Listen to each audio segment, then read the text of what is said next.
Also live on Oyerepa television. Today's sports and I the Bremo. Kai say you sorry exactly 12. You sorry yapeno.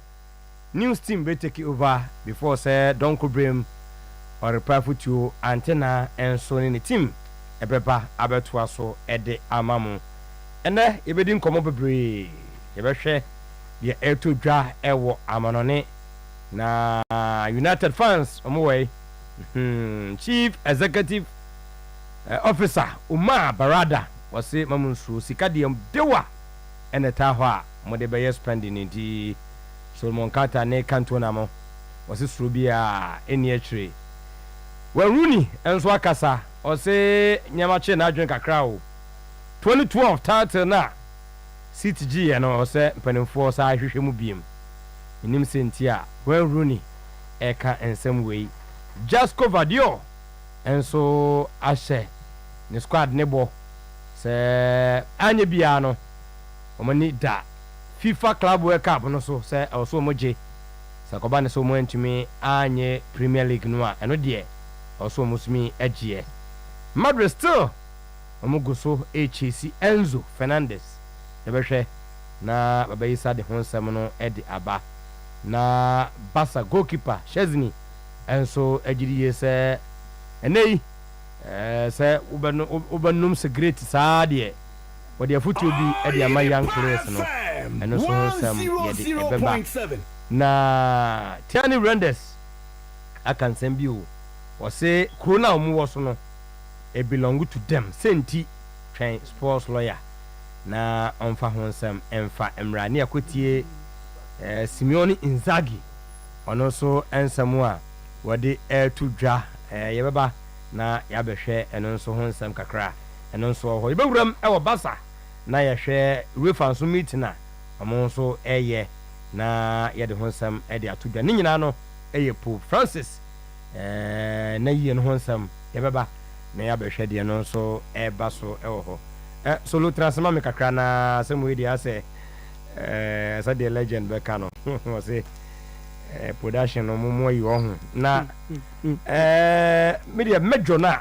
bro focus na Malaysia on major changes in his squad da ben the PSA say Karim Zuto betima ye major changes yes close sources na reveal say Zito per players be omunye hard working no animo enimu your sideline omo asa o pray no den ma hunu say uba 2 days ya uzi player be nya o da bi on pray no on pray no say ogusu study what so team be just 4 days uzi player be nya hard working say players no so come asemo na no press conference o ka say players they look too comfortable e bia relax too much it was so ye o ye adwuma no kra no ye ni general say o ye player na ba bia wo bia no say o ye adwuma na feel too comfortable e ma task esi wani so no untimi enye. And so identify as a player be on a task, you know. Why you too comfortable to Intiminya? Adena, main sideline no no serious. And I say we then can you kotoko munkwa nisi. O minim ya no mo ye. Ye hwe kotokwa supporters ni gidi is player to player. How they compare has another teams here. If you move that team clubs ni na mbabo. Ah no dey nyina idea dan say I am senior ya dey want to toy pa akesefo. What say players ni bi sunu o ban na chese o munya hard work enti bejo obetima pam bebere because of na nya so wa ba afi na no be hard work anya so sake o mu no me we o sideline o mu o munya bi mo sanity aha o say typical example to say Marcus Rashford situation o Man United mejo no na bia brofo no na just sideline yes or sideline o mu ba na nya say o yi o mo free team ni training now no so called training grounds you see ogun line up na nyema no a oye wo training grounds no you see coach ogun line up no wo more but ba come you bi na make say ten defense na obo no na one side ten na jiro manim na Ansu any Samba onene na bo as two center backs and na Justice Blaine so about the other end as a center back. We might na ayibo Ogumbo han center backs no. Na center backs no. Na so nka ho. Obo ne Port City former Mike Sefa any Blaine and na bo other side.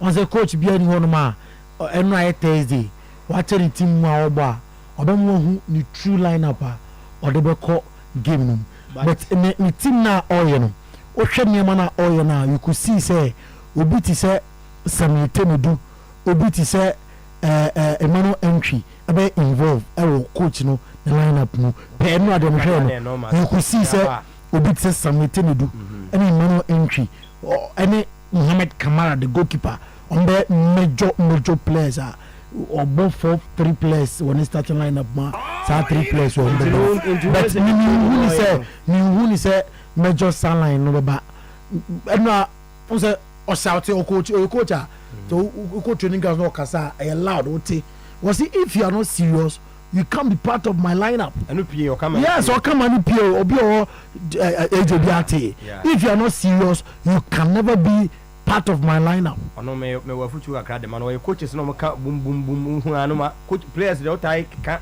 and some say obunyasam afa be bo anu I'm telling you what successful coaches ni na se Karim Zito fa say me ne o kan ya bo anu successful coaches ni na omo that treating them go on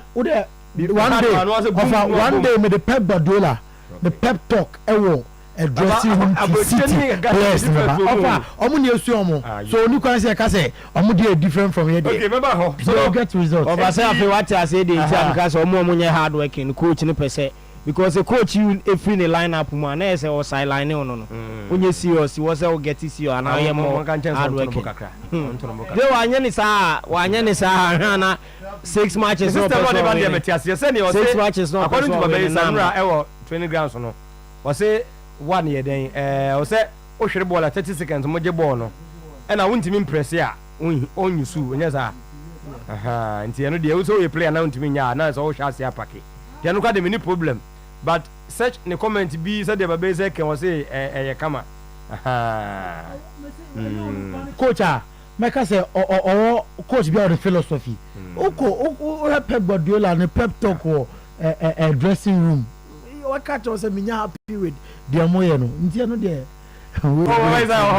ogum de ogum time be obaya omo ye running keto bia no ache omo no mobo but eno ade ne de who say physicals na ye adwuma yes nti Karim Zito de ne proper training and o de ma players no ogum de ne ye nchemo asante kotoko supporters wow okay ye baba we da say ye be ni nyina na yaka ho ensem ye bawura media mana abusia media mana ke bia mo ka league mo mbaji a mo anga sa mo mfo mo nka ho but Ibrahim Tanko say mo hia se na mo di nka ho ni nyina ne say weekend yi memendampo e kina ya mu wie yanga poso so a mo 3 points bia no so che free gym unya 6 yi bomu a otimi pre league ni bi ntimo hia se mfo mo nka ho yes Ibrahim Tanko anyas ne de eno no ne akohwe league leaders we bia ni Gold Stars assistant coach champion ablodi ono so akasa weekend yi omo bo vision eno so ehun sem ewa ha ye behwe under 20 ehun sem kakra na Sante Kotoko na nkasa no Felix kakra wo ho a ene yedini nyina besa tuaso e de amount sa no panamete wo kire ze Hamza Mohammed nta da so mbo ni dini birim se da bi won ka ho na ye ba ko mu ma confuse ono so betuma bawo obin Hamza na say Hamza 2 ni na Hamza 2 likely so mbeba no mu nyina betuma ba yes ba ko be yana ba ko be second assistant ba ko be hwe U20 no na am from junior side na youth team no one Olomo ye Amos from Pong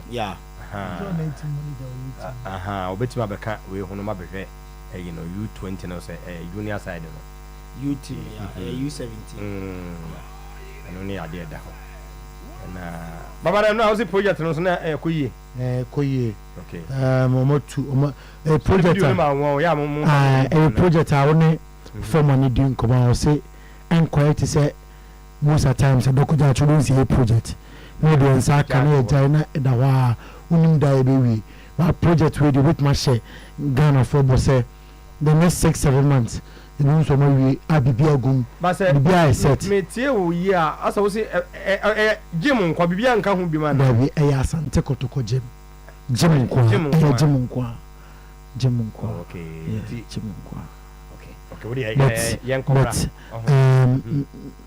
se container no on fi mo mpa on yefio I said you move observation. No content on the gym.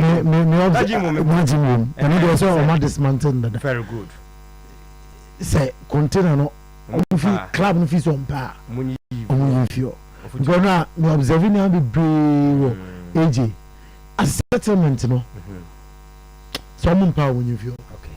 But what dear you couldn't come a camera na. You have about this and many more. And yeah, they everywhere. So yeah, live for Mamia Yine.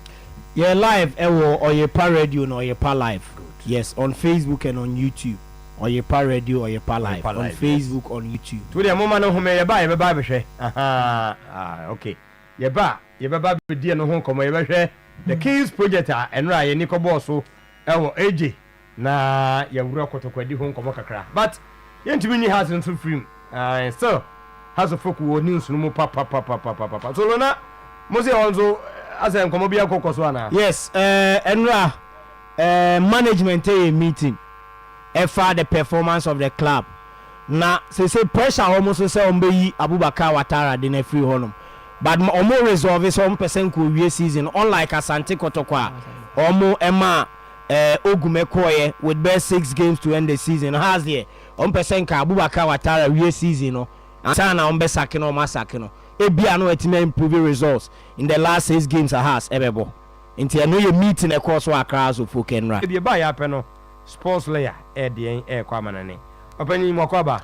Ya ejao. Boko de. Yankopon na dom me ho ye pa. Se de nkofo boma baso. Man fa dre ya man kanyo. E de radiase. E de radiase. Yes, de bia ye se nipa foforo ba kuru me na ebia na obinti yes, nature medicine ka. Omo hwe ye ni biani kakra de che. Yo openyi kese medasi ye pa sabre nature medics enupa hon komo ne ye ba betwetwe. Mediancha kese free nature medics aso ebre obi biara. Nature medics enupa no ye gasto mixture, mensoplax mixture and a prostaplax mixture. Gasto mixture wo yefun yade adro mapa. Sa wo typhoid fever wadro gasto mixture. Say ulcer tete wo ba betena so emfie bebre. One madro bia wasa wonom nanso ulcer say emfie wo so enkwa. Me kanfo adru a ye friend gasto mixture am obi biara wo typhoid anase ulcer. Typhoid fever enti wo yafunu wo ya uti epai wo ho aye hyehyehye wo yafunu sanfro especially dey ba wo furu ma ho no wo ya yie pa wo na motwetwen wo yamu ehwie ukwa yaresa bia ye so wo typhoid fever wadro gasto mixture eno ne wo yafunu yade adro mapa ebeboa wo clear typhoid yare mu ano every wo nsunu mu ene wo mogya mu nyina esanse typhoid yare mu efe ne salmonella typhi no eba betena wo bi emu a ewo ne nsunu mu ewo ne mogya mu. Na sasa nipa ne sabio wo gya ne nan a yare abo no ewo mu ne santi ne ye kanfo akire obi ase me ye gya ye nan hu mmia potamu petemu sa ekokoba ne sana typhoid yare no egusua spread enu nti se be hye ne nso sa na mo bi biara o typhoid fever no si ebetimi atu typhoid ase afria man mu a obi bi o typhoid fever wo se ye hwe sa nipa no wasan ho yade yie pa watu yade na ase a ebi eni ne mogam anasa ne nsunumu na so obetimi atu typhoid yare na ase a wo hia aduru a ye fe ne gasto mixture na wanonom na etimi aboa amwa clear typhoid yare no afri wo nsunumu eni wo mogam nyina.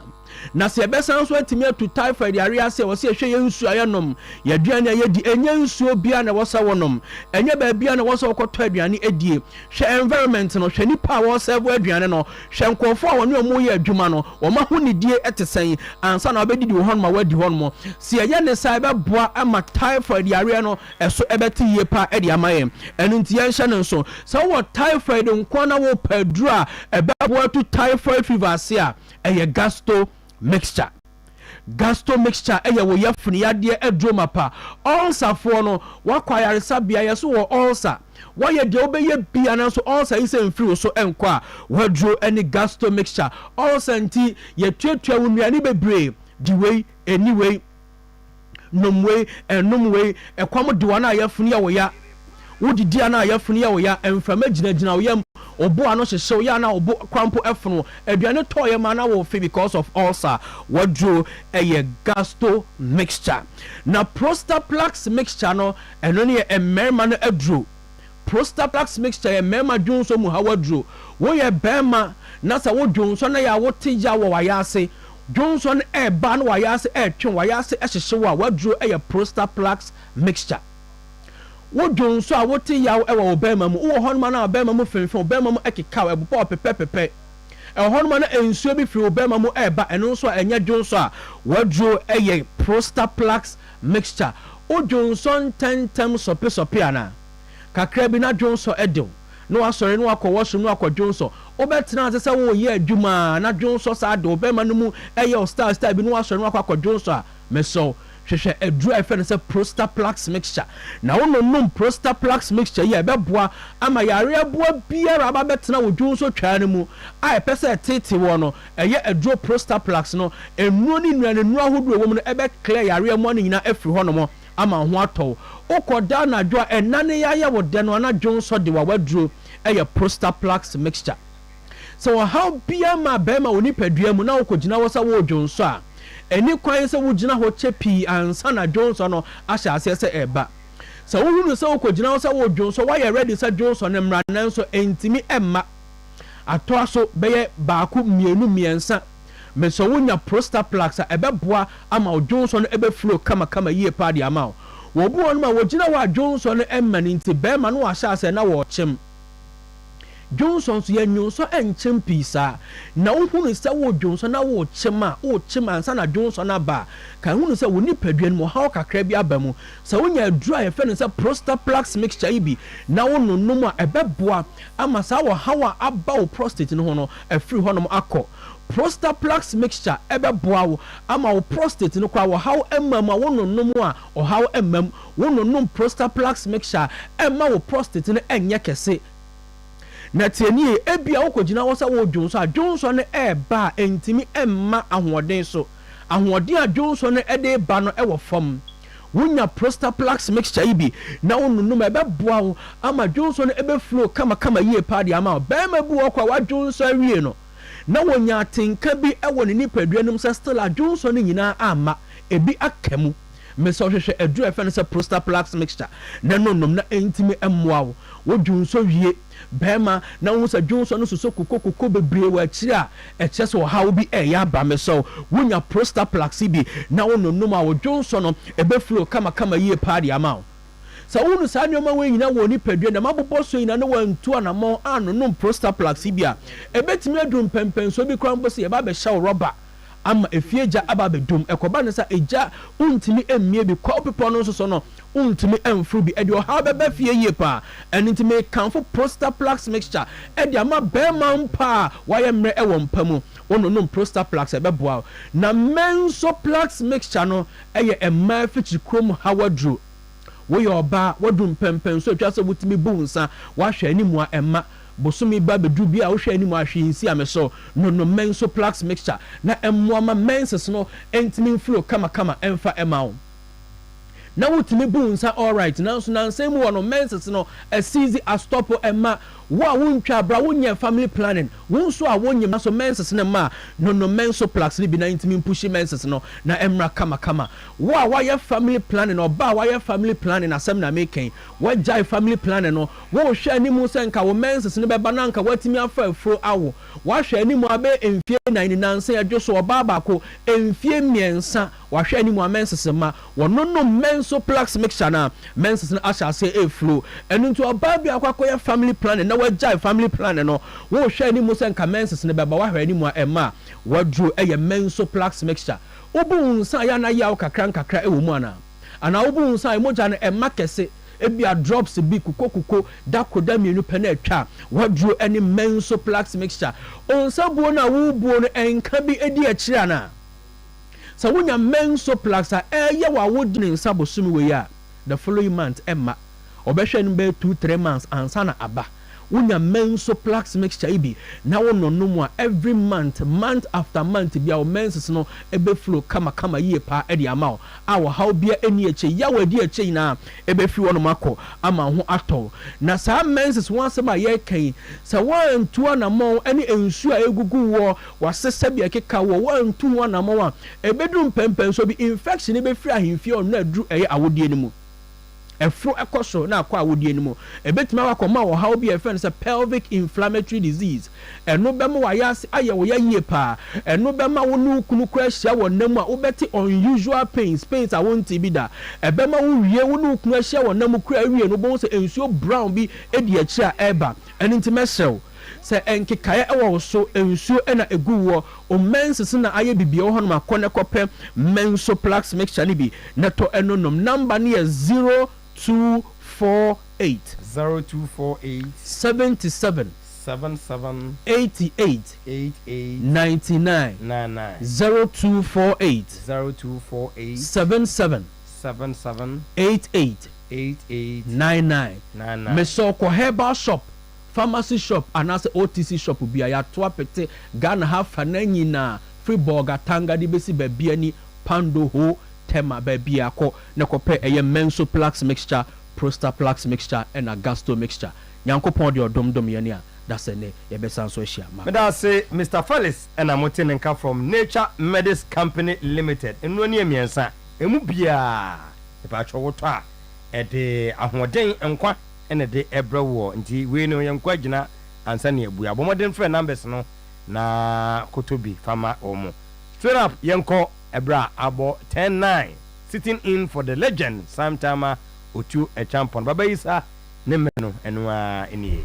enti anopay yamon special good morning bm na yamu akwaba eha eye Oyerepa 100.7 FM Oyerepa TV Marasa so ye kunko funkroso na ensemwa edi adencheche ensemwa anopay ebu fumpa onko funkroso no yada hunsem atu anim nsem no doso ene anopay nemom die disafata sa wohwe na wotie na yede emawo kiti mampole bi na ewoma akansuo yanom akanbu no pa anopai yatu eboase na yatre no emra ya confirm emununu nyina ede emawo live on Facebook Oyerepa live Oyerepa radio on Facebook yako na yasase edi efi England edi odemasi akonkon ena no pay na me sense na say efi England 2025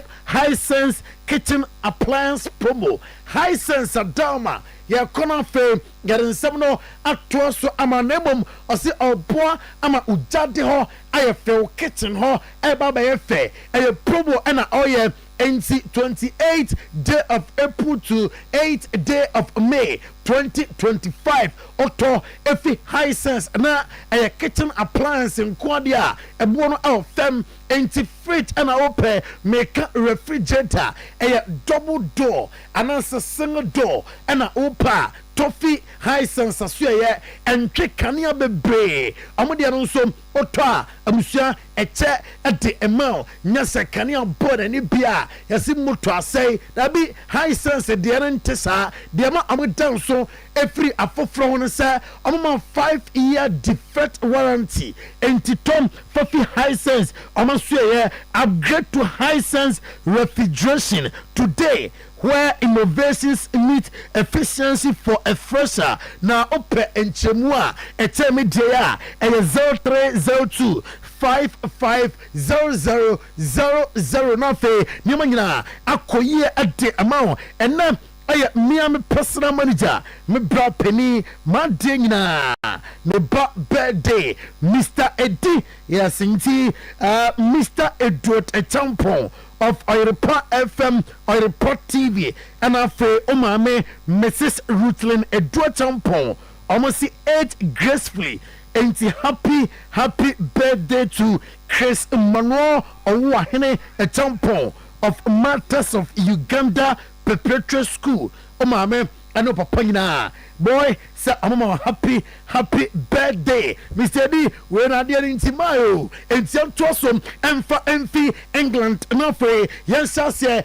Enfi Oma Barada, Naswaya, or Manchester United Chief Executive Officer. Now, or there are two dresser and will pay Yanchem, Emma Manchester United funds rentias here, says Sika the issues of car, Sika home, Nanko Pobua, set Manchester United ekoto player some issues bear ho sika ho number ambe spend it wisely and yes bia player unfili se oba hontimi mwa Manchester United bia na amako akotono oni manager Ruben Amorim adi nanka ebeya boy nya dobe bia nanka on stay with Aston Villa and also nka timba kwa ofili se abebua Marcus Rashford why dangerous striker Newcastle United team no on him say likely say Alexander Isak likely obefi team no na say Alexander Isak ni ho na Marcus Rashford akọ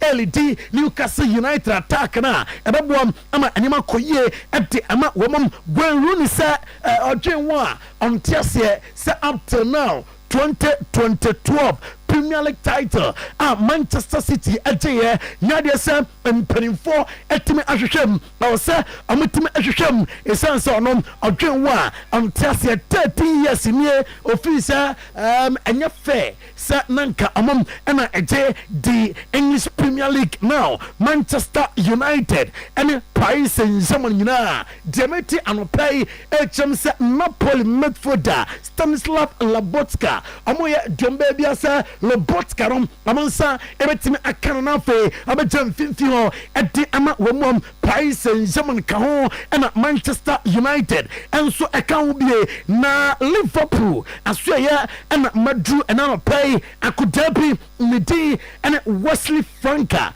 na osiakan ema Flamingo Demete echense Anslot akan ete ache mpenimfo se oya koda oya dano neniema oya Flamingo team no se of the bar Liverpool ebebuam ma Liverpool etime akon ete akona nim Liverpool fans na se am ready nyankopon bo weekend against a Tottenham Spurs masa omukaka the English Premier League ewo Anfield mpenimfo emfo kruwa na mesi ho na ombehye Tottenham Spurs na fe ama left the ultimate ready sa game ni said etie bia e say amutime eche Tottenham Spurs enu am show mo na weekend 2024-2025 English Premier League title echo ete ama Liverpool Arsenal mete din Hoysen asem Obekaya na no mbekacha say din Hoysen no mother the force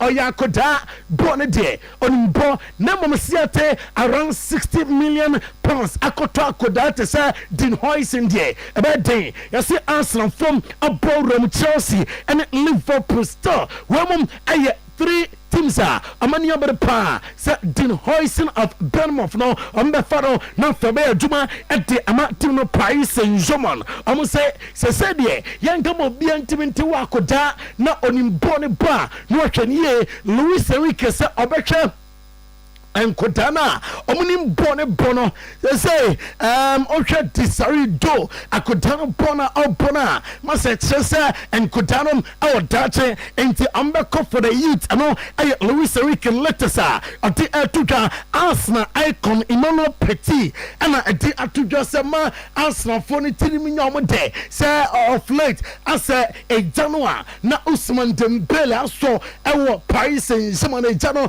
adum osidabi Jabia numye or player bia game office game ready was pretend sa game nom and Usman Dembele more as it 2-legged games Arsenal and the Paris Saint-Germain bomb UEFA Champions League game no one player I was Arsenal defenders nation ye Usman Dembele Man City made report to be say Paris Saint-Germain 19-year-old boy Desiree Do amanya bresa say boy ne ba no be adwuma Emma Manchester City I say manager Emma Manchester City a Pep Guardiola a fan of Desiree Do amram no me adwuma emfa Emma team no win say of Renee August 2024 and Ramon our Paris Saint-Germain young fan tuka 13 goals and I say at the Emma team na why 12 assists in 46 appearances from the French giant in all competitions. Kevin De Bruyne aka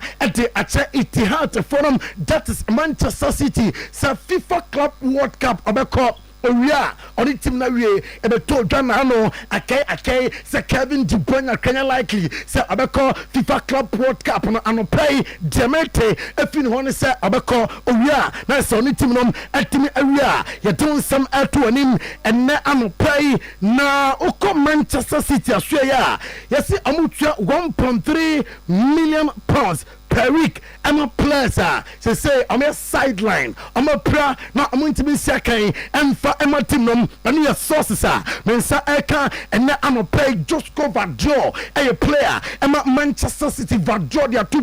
Say and a crack. I'm season and call you Champions League. No Premier League. No FA Cup. No I have what TBT and your Jaja. Now I'm better FIFA Club World Cup. And I'm a supporters of Manchester City. No I just go Vadio oko Jack Grealish asua or ye Manchester City winger na enom ana according to Rio Ferdinand and Rangers say and Katima ebe City Jack Grealish ye and Manchester City namum and ka ebe City ye and Manchester United and ye Rio Ferdinand and Rangers and sama amutia tuka and I'm a play bekaya 2021 and Aston Villa hey na Jack Grealish no player kitwo enti 100 million pounds and Jack Grealish I'm going to talk no mafi Aston Villa team now my meaning come on our coaches and players at time the best player in the history of Manchester City Bernardo Silva or say Yankamo Biante say Kevin De Bruyne and no player be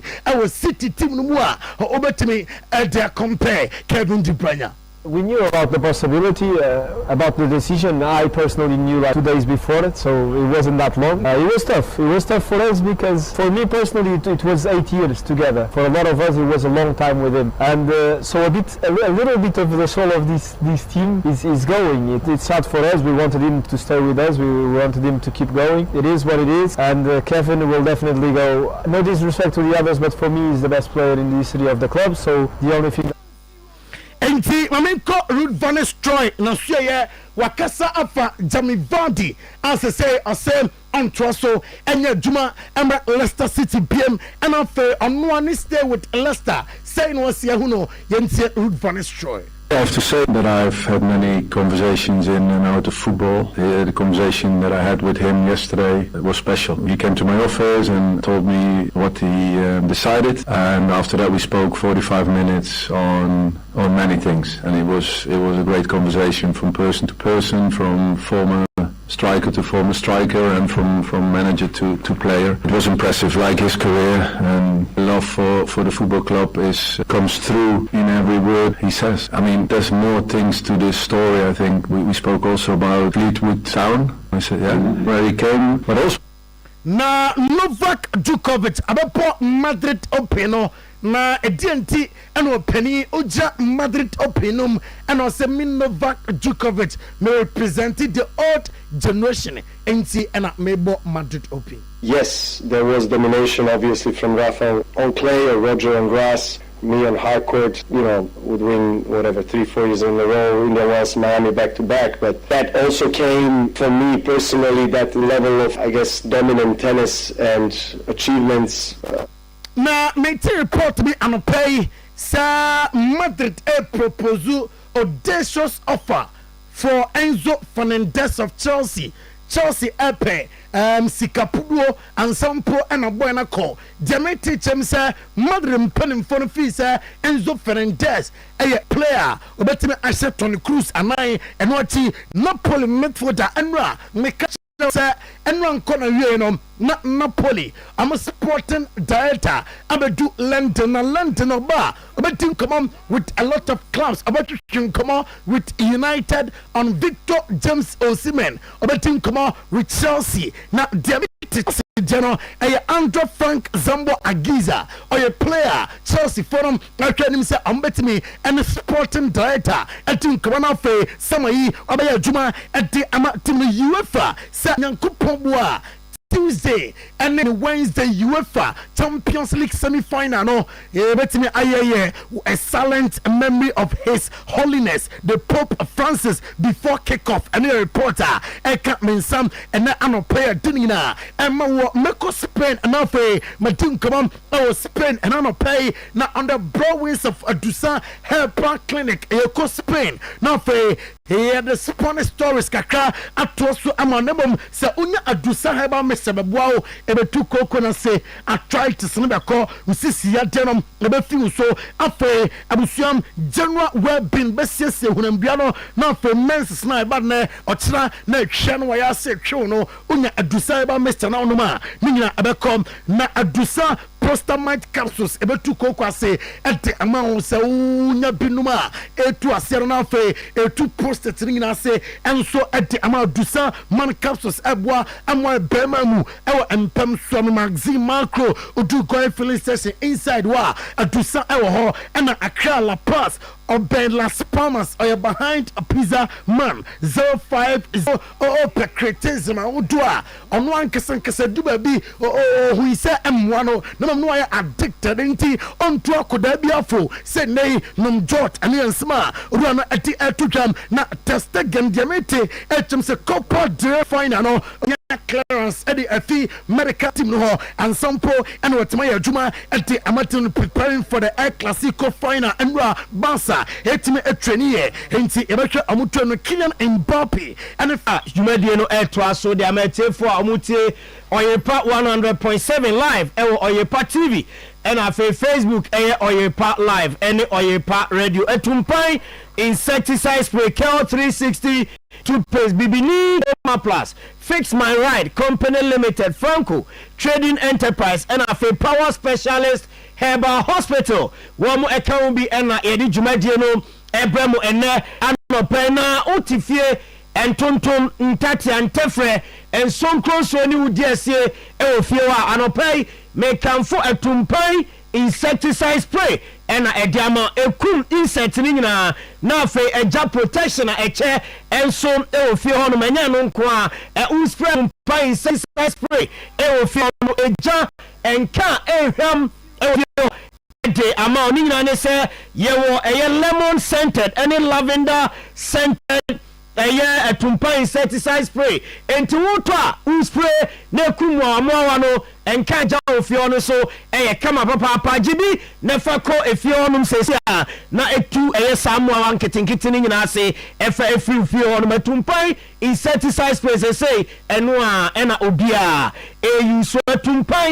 entamufu akumase Sokomanaka, Pokiasi AC Pitakrade, Hakuna Tata, Babia, Yatonia Mabia Provision Shop, Urawa, Uya Tumpai, insecticide spray nibi, Nawatofa, 0553 08 2674 0553 08 2674 and 0553 08 2607 0553 08 2607 Kel 360 toothpaste and a Food and Drugs Authority Ajatun Sanun Kwani Aposia and was saying yese Ninyane say ewiase ati uko baby na ukasana and came through anumu bano enya papa mpepi ya na nkrofon person bebe de okakra no wo mo empete ninyane say wanumu nkane be hama Kel 360 toothpaste and a odi chiu say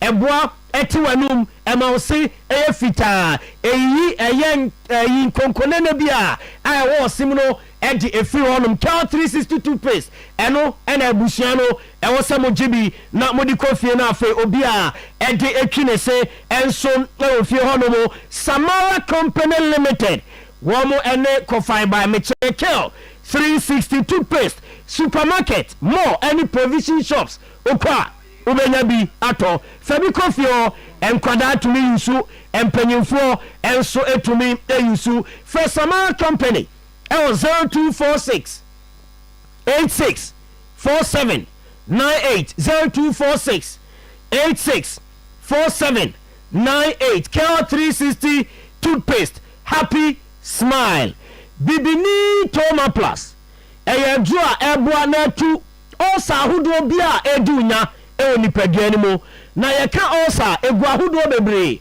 ebi a wodeɛ no unhyɛ dan hu ya ebeyi ne ho enkyɛ koraa ogye bibini toma plus na eyi ne ho a na wode atwa ne ti ɛde firi hɔ ne nyinaa ne sɛ ulcer no yɛ gastric ulcer yɛ duodenal ulcer yɛ esophagus ulcer yes na no me bɔre so ɛde kyerɛ ti no ɛwɔ office yɛ peptic ulcer yɛ stomach pains stomach gas ɛna afei indigestion ne nyinaa ɛyɛ ɔhaw ɛbɛ nipadua no mu a ɛyɛ na ɛmboa ɛma ɛyɛ nipadua no ɛntumi sisi ne ho so ɛntumi nya adwuma koraa kama ne nyinaa ne sɛ sɛ ɔwɔ hɔ ɛwɔ yɛm yɛ ɔya ɛyɛ ne tɔ yɛm na ɛyɛ ɔya a mpɛmpii wontumi nya biribia bibini toma plus ɛna ɛboa na ɛtu ne nyinaa ase ɛde ɛbi hɔ ɛde ama wo baabi ɛto no bi a wokɔ a wobɛnya bi atɔ wopɛ do so po ɛto a fo ani kyerɛ mu ɛwɔ Bɛdita pharmacy Kumasi Ashtown Afoba Promise Herbal ɛwɔ yabonsan yi mu wɔ Yepa FM a wobɛnya bi atɔ kɔnkran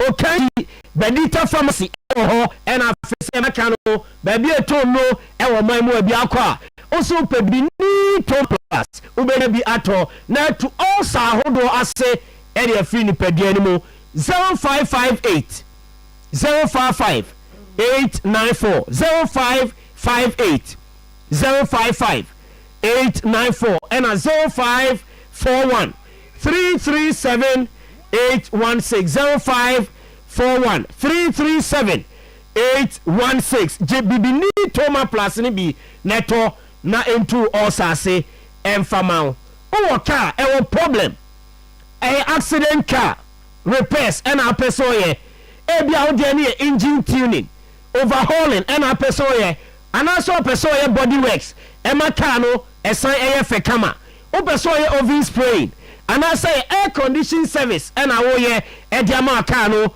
wo de wani chim e fix my ride company limited fix my ride a digital mechanical shopper ye de car sa hodo ni nyina ko problem bia wo car ni no kwa ye de machine esi car ne so na ye detect fault no baby o wa kwa e bie car ne so ne asase e etutu eno ase bia spark na anye so a fitanity just na bi we me hwa ade we ne ha no no akotu ha obetu awie no ode besi so awie obeba no problem for enso ayiniti ni nyina ne se e wo so di machine esi car ne so na akire ohawo a e wo machine e wo car ni mu ansakra ena watumi ayi ade afiri ho fix my ride esibra na omunyo car repairs ni nyina enfama automatic gearbox repairs maintenance and general servicing oba omubere bi enso ade ama fix my ride company limited woma so car bia wutwi bia no odi ane fix my ride car bia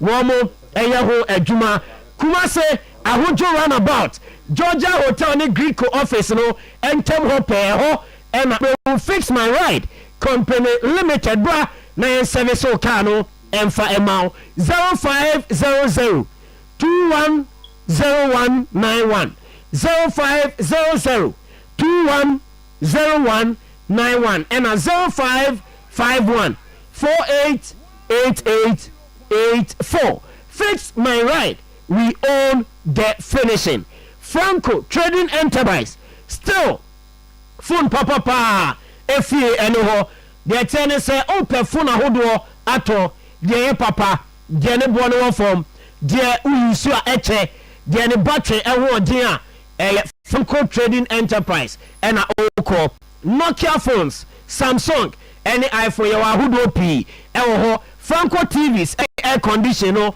ebi ho no ma ba obenya bi e de akofie na so wakoyisu blender ne microwave washing machine nyina ye de bi aba Franco Trading Enterprise bra ne bejo de ebo no e from pa e na uyusu so a e kama eche ahoden enso ewom Kumase obaha ejabajiwa nche wa dum ubewu Franco afei challenge bookshop also your edum old Malcolm your and a Kofo clinic in Chenu also ubewu a new kejetia obaha ubewu Franco Trading Enterprise fire 0245 316969 and a 0560 684147 Franco Trading Enterprise still phone papa efie eno there this sorry no ye maame aduaya owo power specialist Herbal Hospital eba hepatitis yade pa dia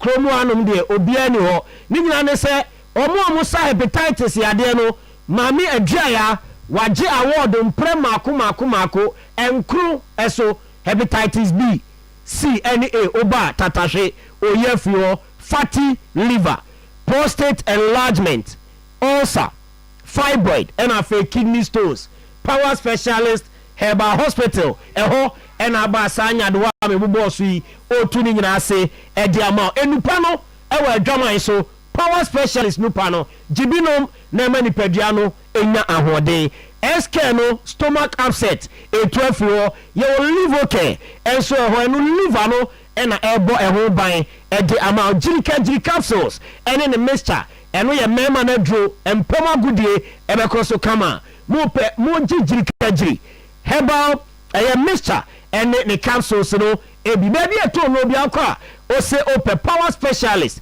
ni no ni bi na benya bi ato ope power echi kwan a akra kwa benya ACP kwan ne so power specialist bus stop yo Kumasi Feyase bosomtwe kwan ne so edwa ya junction e so ubehu yen na fe takrade ye wa Naji estate ye ben ahantaman rural bank frey na ni endin komo na entu yade na se e wo 0244 544 422 0244 544 422 and 0200 383831 0200 383831 na on the power specialist Herbal Hospital atwetwe enkomofa yemfansi na dwumadi no ento aso se me catch us say kwadwopogu so awoda ye aden listener atonsu market mpabo afu mu ho no yes kwadwo ene yeah okay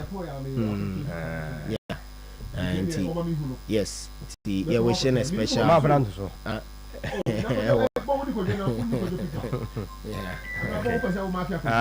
kwadwo no pana me soro na ne bai nti ka me nya na mfa nto so ba kwadwo ba bia wo bia no yes yeah special baby yeah kwadwo pokuno no we ardent listener ye ka omo a they religiously listen to Oyerepa oka ho bi yes he's a religious onye nice gentleman kwadwo bless you na me shira no ma ahoden den kwatentin that's right woni mu kakra wona shia da me ni oh yeah kwadwo so ba ha ta ba ha pa sa me ni shia da oh sa ya kwa be hunu ko fa ho na buzu ndi me kwa me da shi na fi ho na mate Viva Nego tablets adaroma ena ye de headlines na eba bo so me fra ho ne akonom global kanjin de ensuo eyenkwa nti we pebenom abei Herbal clinic Amen Scientific Hospital na eno so yakoho denja okodi na no wu se wona o ka se mani ayeko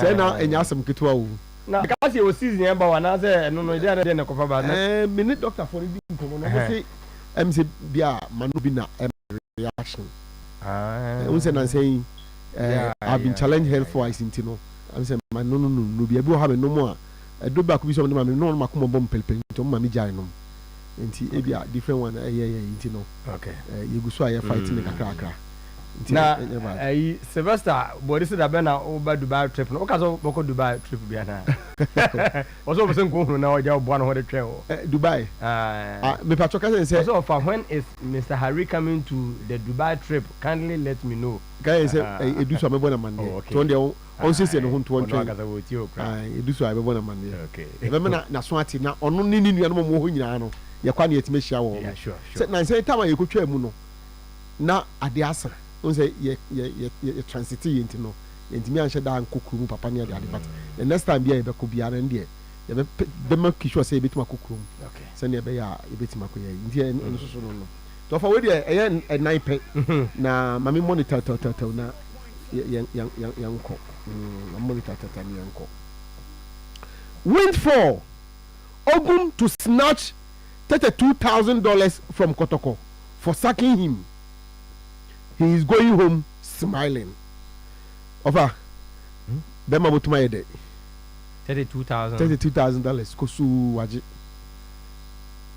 wakeka bo ma wi okeka bo mu say 4 months so ho na almost had the castle 4 months then a palugo sa nti she said we for why the papa sani oni mami asemi nko ni o case o ni why de na so mo de ne ka 4 months na so ni mami na say case wo na da me say dia case wo 4 months kada ho o mo de ne ka 4 months okay what there o mo de ne ka 4 headlines into there ko ba nti e ko ba we do say head of sports ba na o ka so wura mu a na mu so won ye host commissions kakra kam sa nti no nti okay no enso so sani boys nso mo ka 4 months ana boys ne o ma no ka they won't say na nanom boys in there o mo pese dem na ono there yes o say obi ade nko o tu boys ka me na kito di nchechire mu ba say o mu tua no dollar and na mo sin ko mo ba ma no CD equivalent and o say debi mo na ka mo fa the dollar sika mami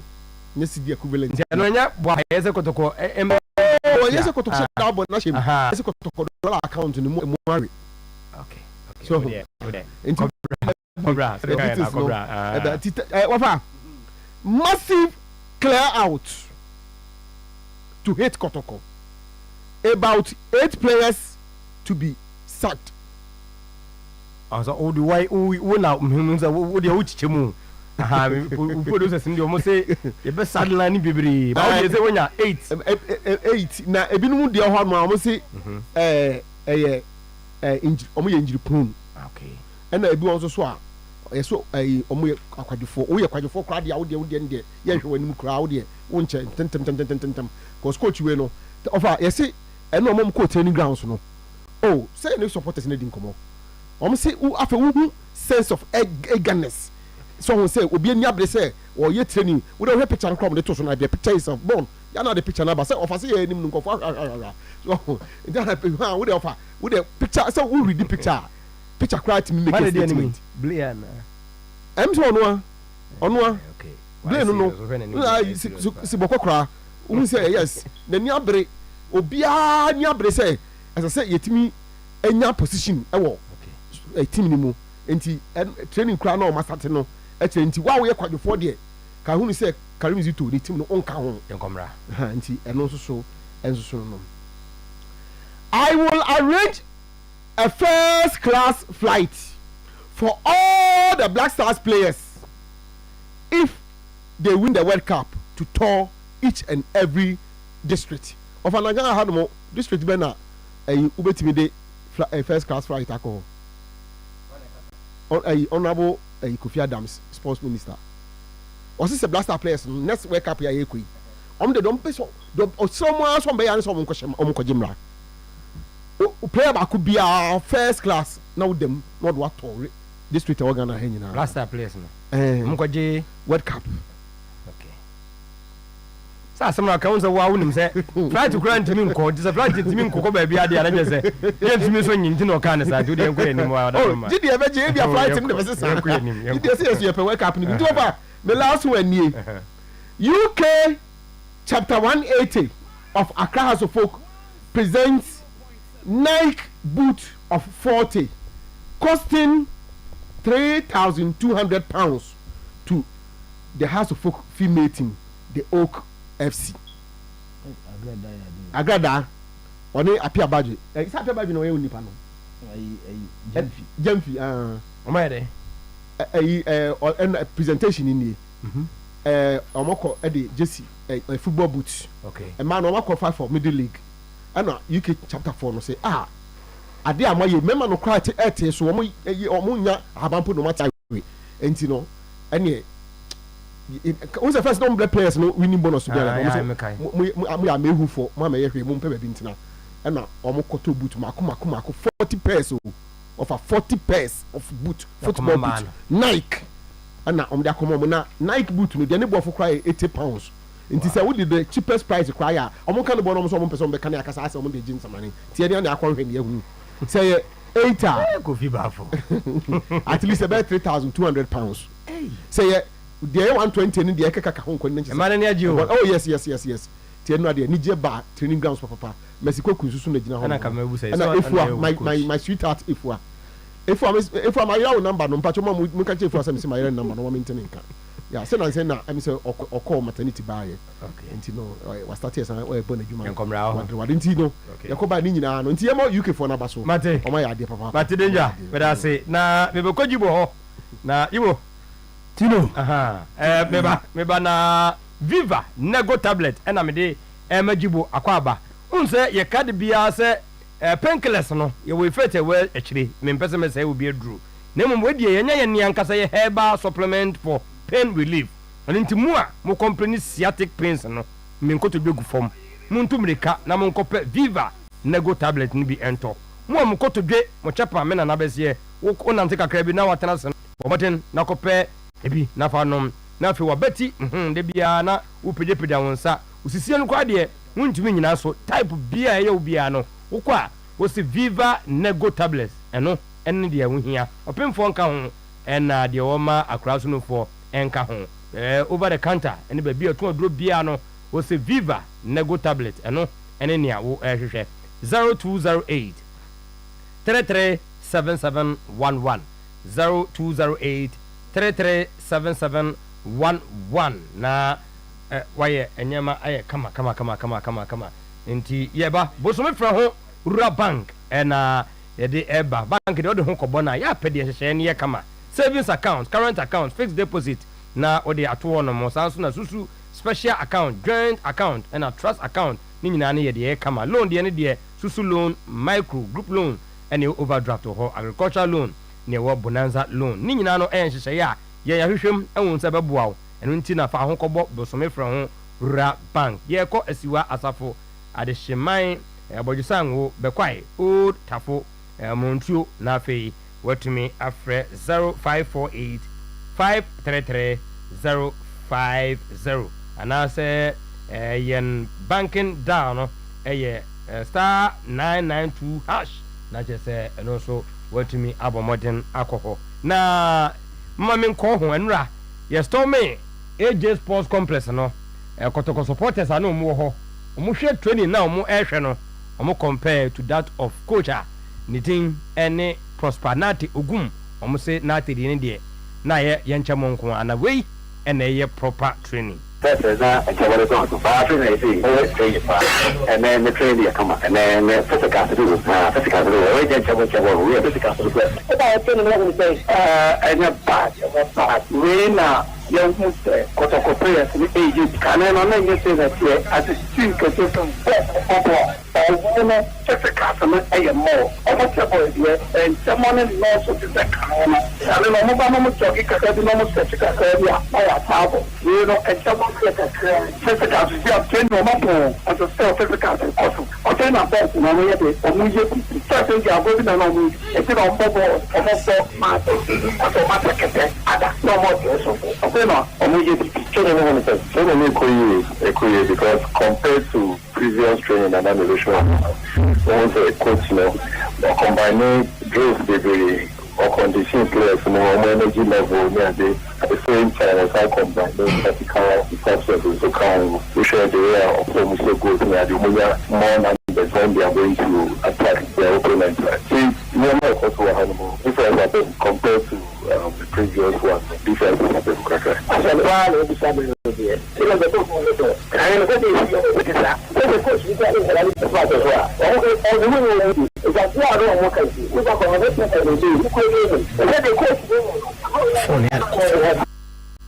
okay. Jibo Tino. Yes, proper training any yanchamo. Sana we asite. Oh. Now guys here tie ya Tino. Ade echi na ye ni hobi ma kwase bibi na besi. Na ekwan ya befa so afri na anya kwan papa so a. Omo mbetena ha no. Ade echi aka zo omba beto nyuma fra. Sana nyam boni. Sana we asene nipa da sanite. Okay. But we yesu anu analyze issue ni asem no mo ka no no kuru mu ana asem ma na empanyifo wase bi omo ka omo se hwan eni monyam ewo ni kurum difo good bi eni monyam wo ni kurum nti emre wo he tino ye ninka so dabi we coach a enche bia na kotoko supporters etunyum frem o kai time na kotoko win games bebre no Ogum. Tactical Ogum. Professor. Yes. Eni 1 week crowd. Ena kotoko mo yi Ogum. After mo yi Ogum a supporters say Ogum training ano ye no. Onche mo nkwa. Na Zito training no dey aba na dey training proper one. We proper training. I just say ugina ho na we Zito training na to say yes. Wako training gas akwa hade. So when I wait till you look at proper pinto and I'm you can say eno prima punta. We have say we proper training. And as a bomber. I know you na mana o the ball to atra. Yes, the ball to atra. Nti ye be fa ne sa na yetimi aboa. We dey mesrew ayi danimo osoro ho a. Amount for the messages banti omomoye. Omo say TV no. Ye kasa no e breaki. Oh, okay. Nti omomo ehwe TV no. Omo de ye messages banti dani. Ye Judy. Ye Judy. Nti eni so betimi aye. Nti na ya ye bo mra na ti se Karim Zito no. Nti dani hwena ye maye. Say the weekend be say nti no. Tinu.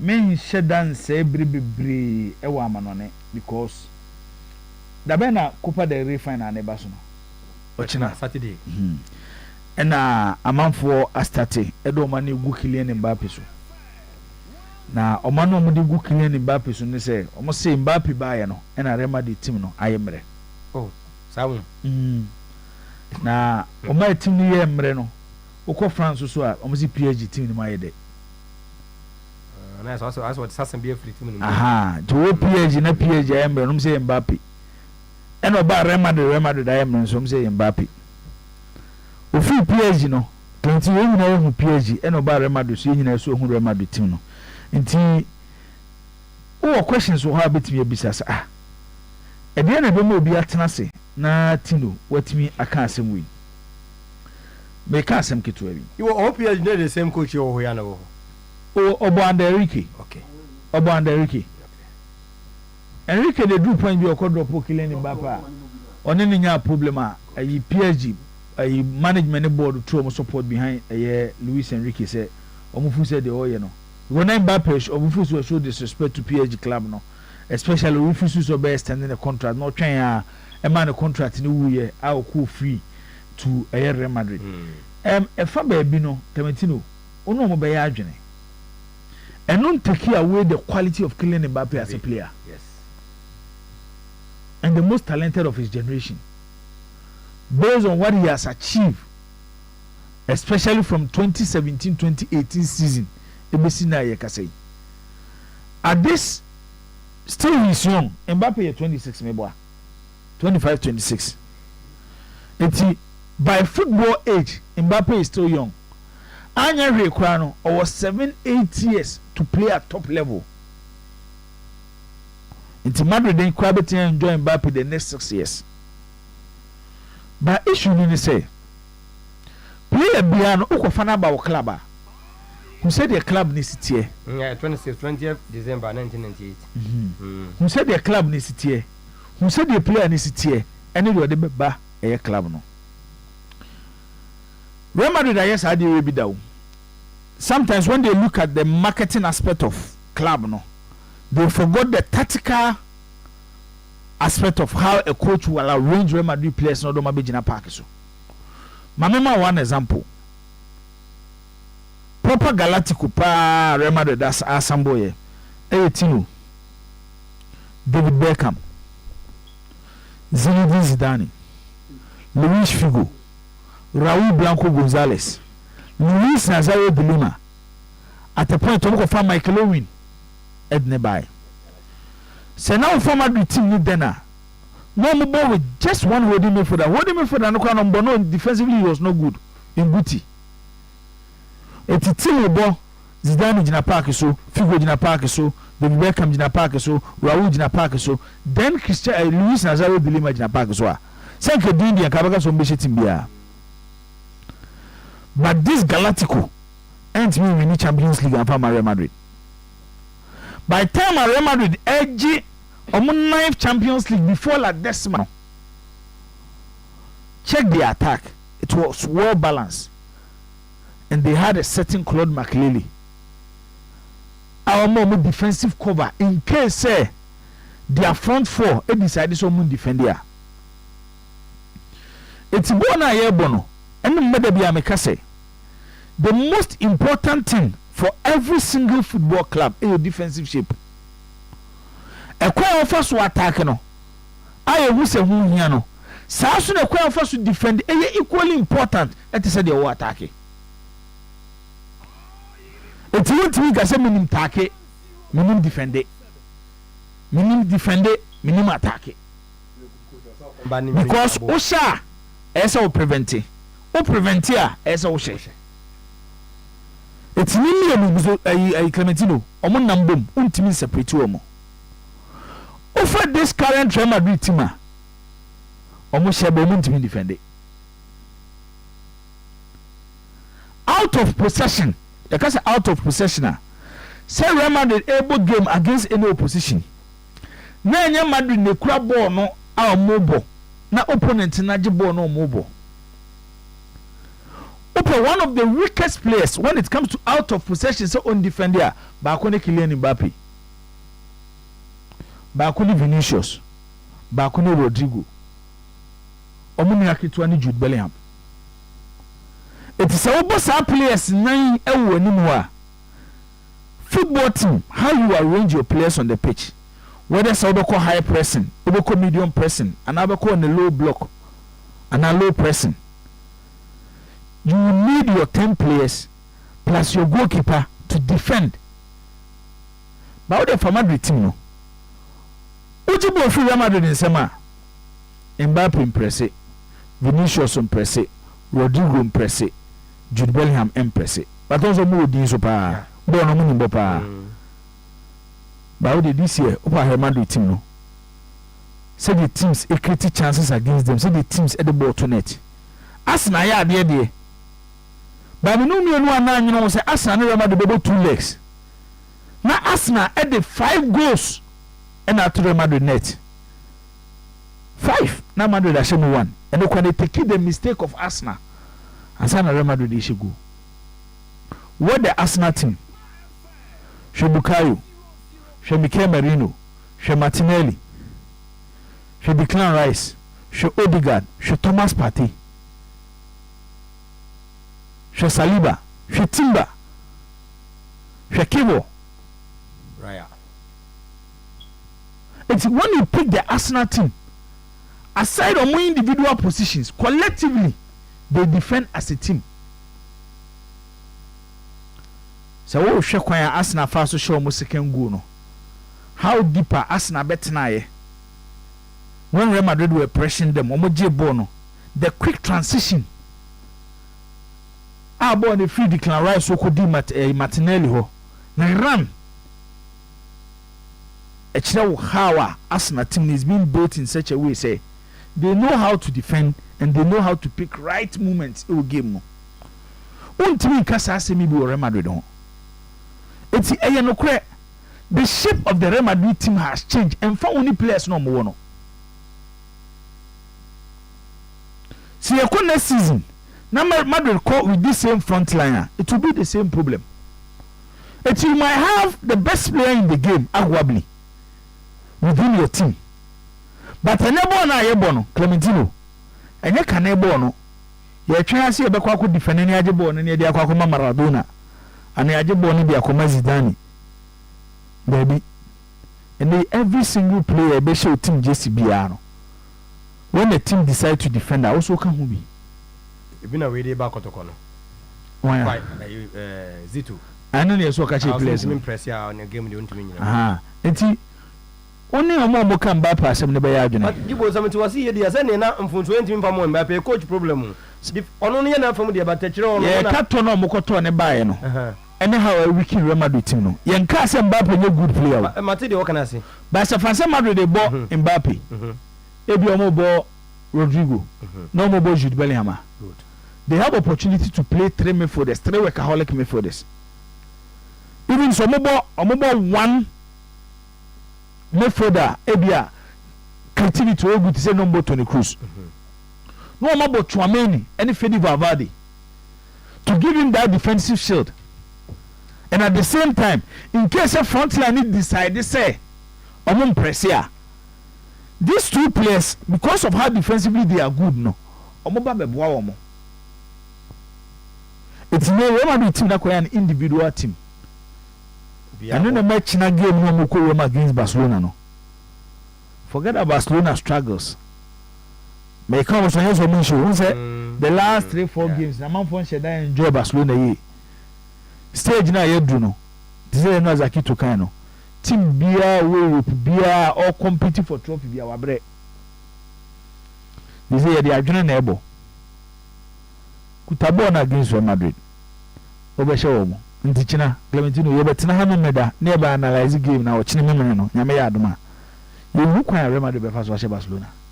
You were Bruyne as matches do no mabuntu no mabrana. Yeah, mabo matches so. So omo ye nipa o tinu. And they no dey for sure. Omo ye nipa na. Yeah. Ohwe matches o mabo ne ba bi omo fini ba bi o mabeduru. Any FIFA World Club here say ba so ya. Omo say kobo ya. You say omo bre. My mo be Chenzo Italiano abaso me di ni AC wa. E wo adwuma wa be ye e wo Bologna. E bre kakra ni aye fa no just one season. Last season Bologna team no, Clementino. Omo di fourth. As at this stage, they were fourth on the Sierra. No match of 45 goals. Any actual 25 at Yom. As at this stage, Omo da fourth. Omo match of 50 goals. Any actual 34 goals at Yom. Ofa last season, this season, a difference women say. Whilst Omo maintaining Omo fourth position, no. Vincenzo Italiano ako extra ma. With this Bologna team last season, Omo lose their best player, Zexi. Omo lose Salamakis, who was on loan from AC Milan. These two players were influential. And see, for Bologna before the start of the season, catch or say, Omo lose our players here because and a Bologna Omo top 4 nekeka. By Italiano, yes, Edmano. And we are Moshe Empoli to reach the final of the Coppa Italia, which the last time Amuyebu was 1974. No, it tells you the kind of job Italiano are. Well, we attract the Tiago Motae. No, people might not give them attention, but this is a clubber, Clementino. The last 2-3 seasons, looking at their budget, looking at their history. And how the club no person more running on. Fourth position, so Bologna di fourth. A quite more supporters be first celebrating. They said the Napoli and Inter di Agiligo. So sir, and they have a very good coach. Just 6 seasons ago, Italiano no coach was Serie D. But when a quick rise, and the Jumana Bedaho our top club there, they will consider him. Bologna Jumaya na mota ya okunya Juventus Juma. It is say Inter, say AC Milan. Any club our the financial power above Bologna, traditionally we are bigger than Bologna. Stand there a chance of picking coach a friend say Italiano based on what he has achieved. And I shall say starting from the days of Fiorentina. It's Yabobo Italiano no Bologna team nabaso. They have done an excellent work. The Biana Mekase Tinu. Sienya Daje ne room near discuss clubs, how football clubs are being run. Ubetias the reason why certain clubs and for any country or more are miles ahead of our football. Make your football air Ghana. Yes, so be so. Chairman. CEO. Chama interviews with Bruyne. At the Papa Nini. Nani na ko Ghana ha. Me fa Ghana league table na. Em say ba for ne siasa mo moni she dan ko. O da mon check na more of matches ayabo. Any the other top no points awura. Yes. Na mon check points awura. I can't say be about the state of our football ni. It mean hey. Se kotoko supporters ni bi dia wo mu. based on my current position me to ma say obi e microphone say see ya na say obi line tum say go to support bia me kasa and at the year 1983 and at the they want to see the my yemre bi atwa no be so mu biem but this same supporters on be so mu biem no when you want to change things omega say yenye ne sa and the football Clementino umpo is purely business. It's purely business. Baako for emphasize kan football biem. We do pempen so bia because of how our football jisika no. On sabagine. Especially when success is not coming. And by long term and your project is so celebrity. It should stop at a point. That be BBC no. What am I human to us? You be say be Zach. No. Like a crab here na. Oh, I'm ready. Oh, okay. Okay. Okay. Any shama me na memra komi ha. Okay. Tino. A lot is happening. Na onim say enura mami nka sa say. Kamemfa isa ne ma kwa ba na. Unya kwanya TV. Same mama suggest say na. Aha.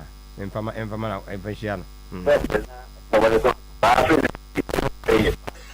And the train here come up. And physical to do. Right then, we physical to do.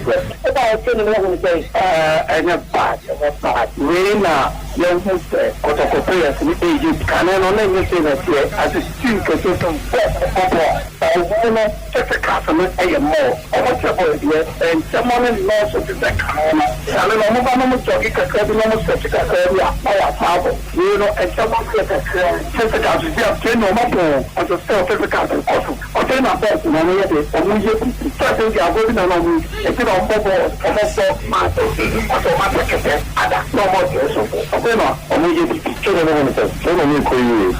because compared to previous training and animation, also a coach, combining drills with or condition players more energy level at the same time as I combine those vertical concepts to come to share the air of the good more numbers when they are going to attack their opponent. See, we are not also a animal different compared to the previous one. Zach. Everybody got that. Now, what is happening there? But the advisors of Coach Ogum, I think, are not advising the man very well. Yeah, they have to. So more. Quite first of all, AD advising no. And what? Hannah, is it Tuesday na before? Ebe can say Ogum pese okomensia. Yeah, nanko okodana. Yeah. So Tuesday no beka right no number. Tuesday no beka no as say Ogum epese nanka okodase. Enra me hona me sources at mensia me say eka che me say Ogum aba mensia. Enra Ogum went to mensia yesterday. Okay. Na okodu wonom no. At least it was a protocol from doors. Baby, I far and I could do the main ewa. Mincharo before so do so sana was waje akonya yes when akonya no. Based on my baby, I conclude no. Yeah. Okay. I better answer this your question for you. We dey I don't okodu wonom. Then the final security checkpoint now before you enter the way inside Ropano. Okay. Security way inside Ropano. To do one will be saying say, a panso. I say no. He introducing CCC na he wants to come and meet the king. Nanka. Then they ask him, where is an up and cry? That was the first question they asked Ogum yesterday. And I say. And he doesn't know where he is as at that time na ojina mention no. So they told him no, he can't see the king without the IMC chairman na penkra. And if Obibiya he can't see the king, so you know omujano kwa man ko. And per protocol so no. Adia ogum any anas on tiase ne say his accessibility to the mention because he is the head coach of Kotoko. 2 kwaya na e faso de no ko now so they don't say you can just go there anytime I won't follow any unkanjo biya no because the IMC chairman is an apenkra, so they go there no they pass to protocol biya na kwa. But if you are not the coach of Kotoko, you can't enjoy that privilege. So only Kotoko coach sa privilege na okoya unbuku an appointment biya like unkan say hori biya na de wakwa ko no unti enjoy no enti enra at that they told him point blank no where's the napkin? That's why they ask him unless nana edu anim. yes okay and also ohun na napkin and at that moment oni be na napkin wo they told him say at that moment without him enti ma enko inside and ogum turned and okotunika and na saade na opeso ye no so okoni nchi anase be opeso okono kwa later on timi meye and also ye na sabre ya no unse the people no enye se bebi na obia trimu a say adwen papa me I'm just saying say if you want to really go and thank the king and go at least you can follow the same process na you know because we say on na I want to and I said they are fighting be ya odi bi wo ho no I'm just so odi ya wo kwa mfa so amu ja no kwan because you know how can bet my first answer ko do e tinka wo dey say e mfa no say let's you mfa no say e bi ba nye na say no kwa that's but who say onyo opportunity to say certain things are you so yes man oh na wo dey na da enya dia wo pe oh nanka okushe na nanka oh na we dey nka ejuma me ye nka minya opportunity nka do me ko ohene nche na sisi makoda ase o do na obi kan send the awasama but I think say he forgot say without that portfolio head coach of Kotoko no sa privilege na no enjoy no you can't enjoy it amensia etenra okodu na say na say omo omo manu enko hu ayi na enti oda na chi ana ko tunika we ka zaklus o ka no ewurem o se kwa bo first one there ha ko parking side on no ko tunika po a no ko entendra ogumont mensia but he was denied seeing the king yesterday. Another you say enra ko secretary say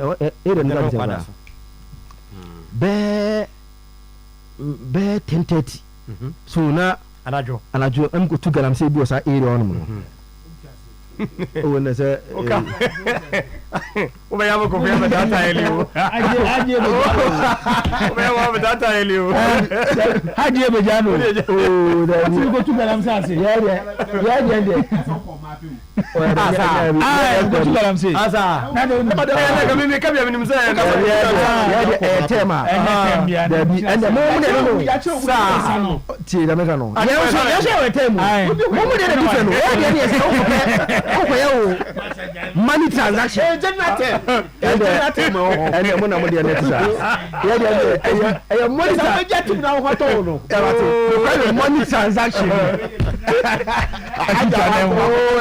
one can tell me the one to the time na time that we used to ukwe usika ho adwuma bia tamani school no time that we use it for ukwe usika ho adwuma bia okay mate so eti na me ukwe me business bi won no so when I pass I me say around 10 something 30 won no na car still e pack wo secretary to won no at that late time no and then say me ma squat from ko hu those who are there cast says won no as at that time no no somebody who was there na akoto so wo bi Yes. Accountant was also there at that time. Penino. No,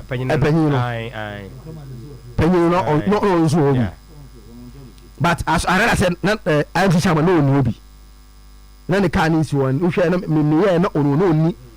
secretary at that time. No. So, we must still follow them. Say they were working on, who they say, Akoto, Afre, Najau, Wafre, Moro, Theatre, no, the team, no. And now 2 video analysts, no. So 2 video analysts.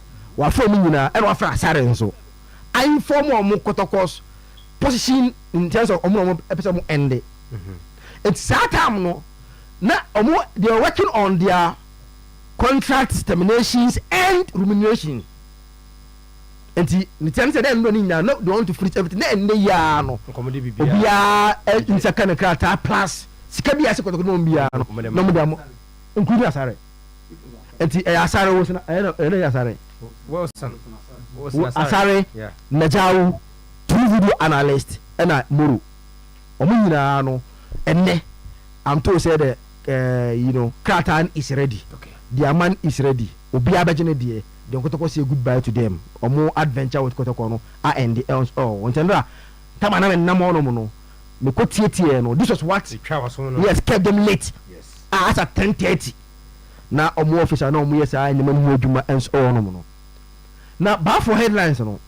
We say something that ma can on Tuesday say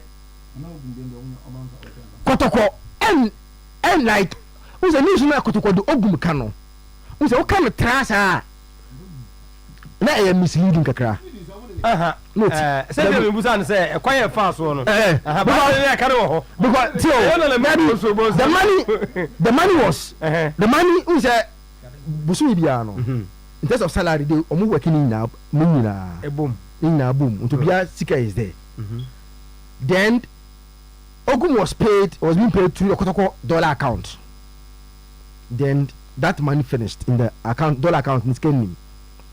So Busu me so say omudi see the account able to car based on the dollar equivalent rate no. Or say on pesidis per dollar no. So I know mo dey say and to pay the same dollar na e be man no. Eti say dollar maybe anka 4,000 no. 1 cedi. Sassy rate na nka omode money in the cities. But also on $100 na. $100 na no. Entino. So omuni dollar omun ken. Okay. So he told them say omuni dollar na dia omun ken.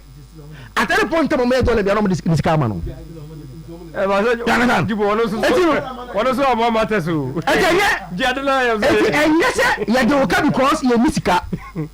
So who said the conversation around it now? One versus can go to $1 man. Because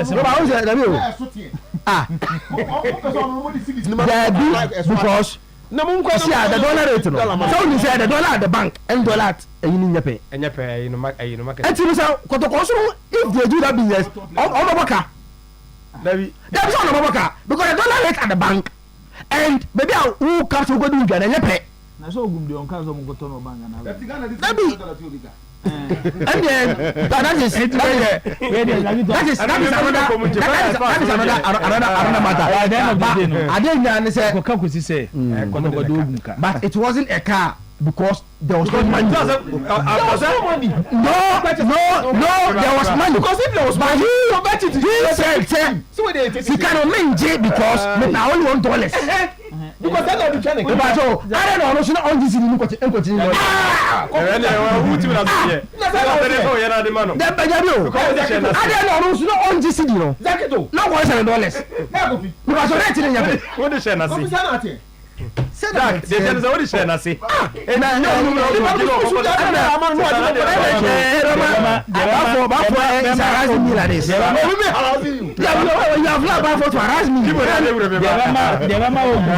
insist on say man $1 agreement kotokoni ogum ebe enu na meka ye no achase no it is afanu mi enu ti ase say $1 na edi betwa oka then like to based on this no ogum ewo every right So we demand what is in the contract. It's got to go crazy this no.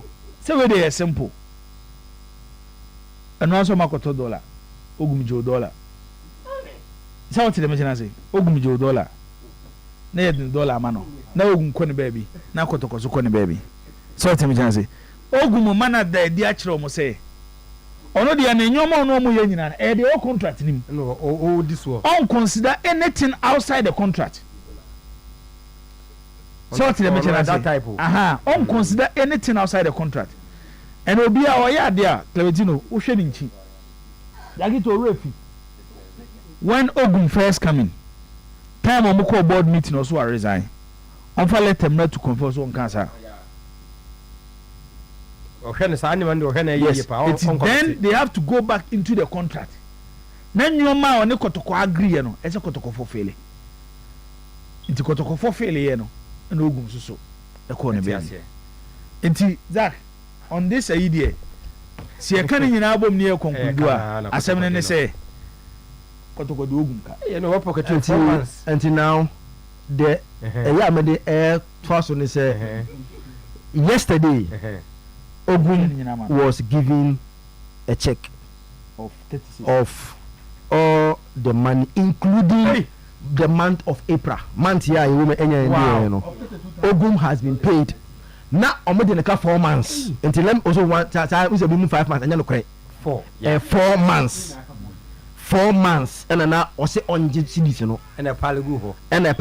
Yesterday he was given a check. I check the crown material can say there's interest be a check check and I said kind of my train car on he has taken the money. A prampono I and you know about the account. No man come and can I'm say I'm only saying I'm saying say April part. Okay. And you know. Oh, okay, half. I see 12 food the mouth. Okay. Sir, you okay. Okay. In terms of salary there. Kotokwenra gave him the check. If you April mpono omocheni na dia ma Ogum nti dia akaye ni compensation na omramano for the cycle no nti no na aka but the salary there it has been cleared yesterday why there ni saka na yenra akomia good I think is no na yeah Kofi try to give some defense but I think about what defense no there oh sir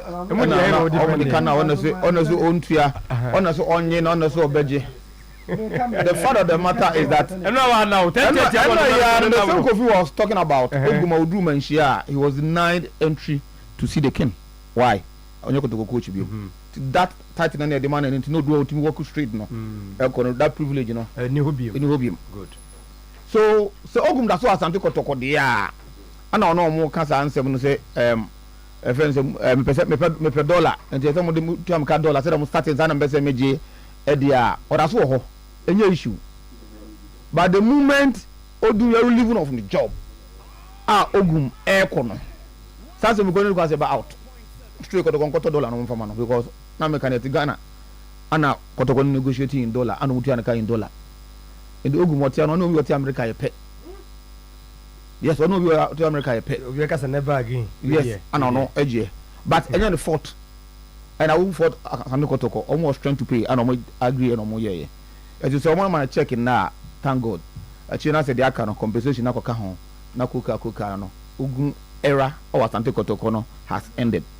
Now Asante Kotoko concentrate because at the end of the day, the Kotoko supporter wants to see the team, those a flourish team no pick from a stage B to another stage. The one person my chief say Kotoko dominate Ghana League, you know. O2 message in say he wants to see Africa. The attackers are same way. So I know what Jumana I say almost starting on working towards it.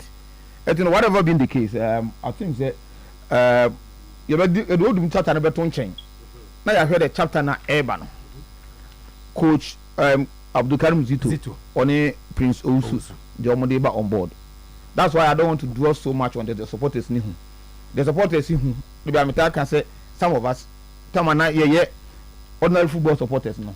You call training grounds especially Kinfesa say coach bana say wa mo 11 amount for coffee yeah money anye they train na coach yi but I don't know the day training bell you be about exams I say go school no the exams about ko say baba ba sports stadium na team beat say dia na free do ma ba na wa hwe mu ayo selection e da be share o eno kasa na o no training grounds no uno mu bo wie na sede o supporters no hu ye no se ebe fruiter efficient na so oh kotoko na run route aduana ya na mai 3 goals 4 goals they omo de nyom be kofie ebe to aso etino ye be twa kakra o say your new coach bound say na say obet episode use no coach bia ba players do react and to me surprise say ye ka say coach no ebe some changes on squad mu it is natural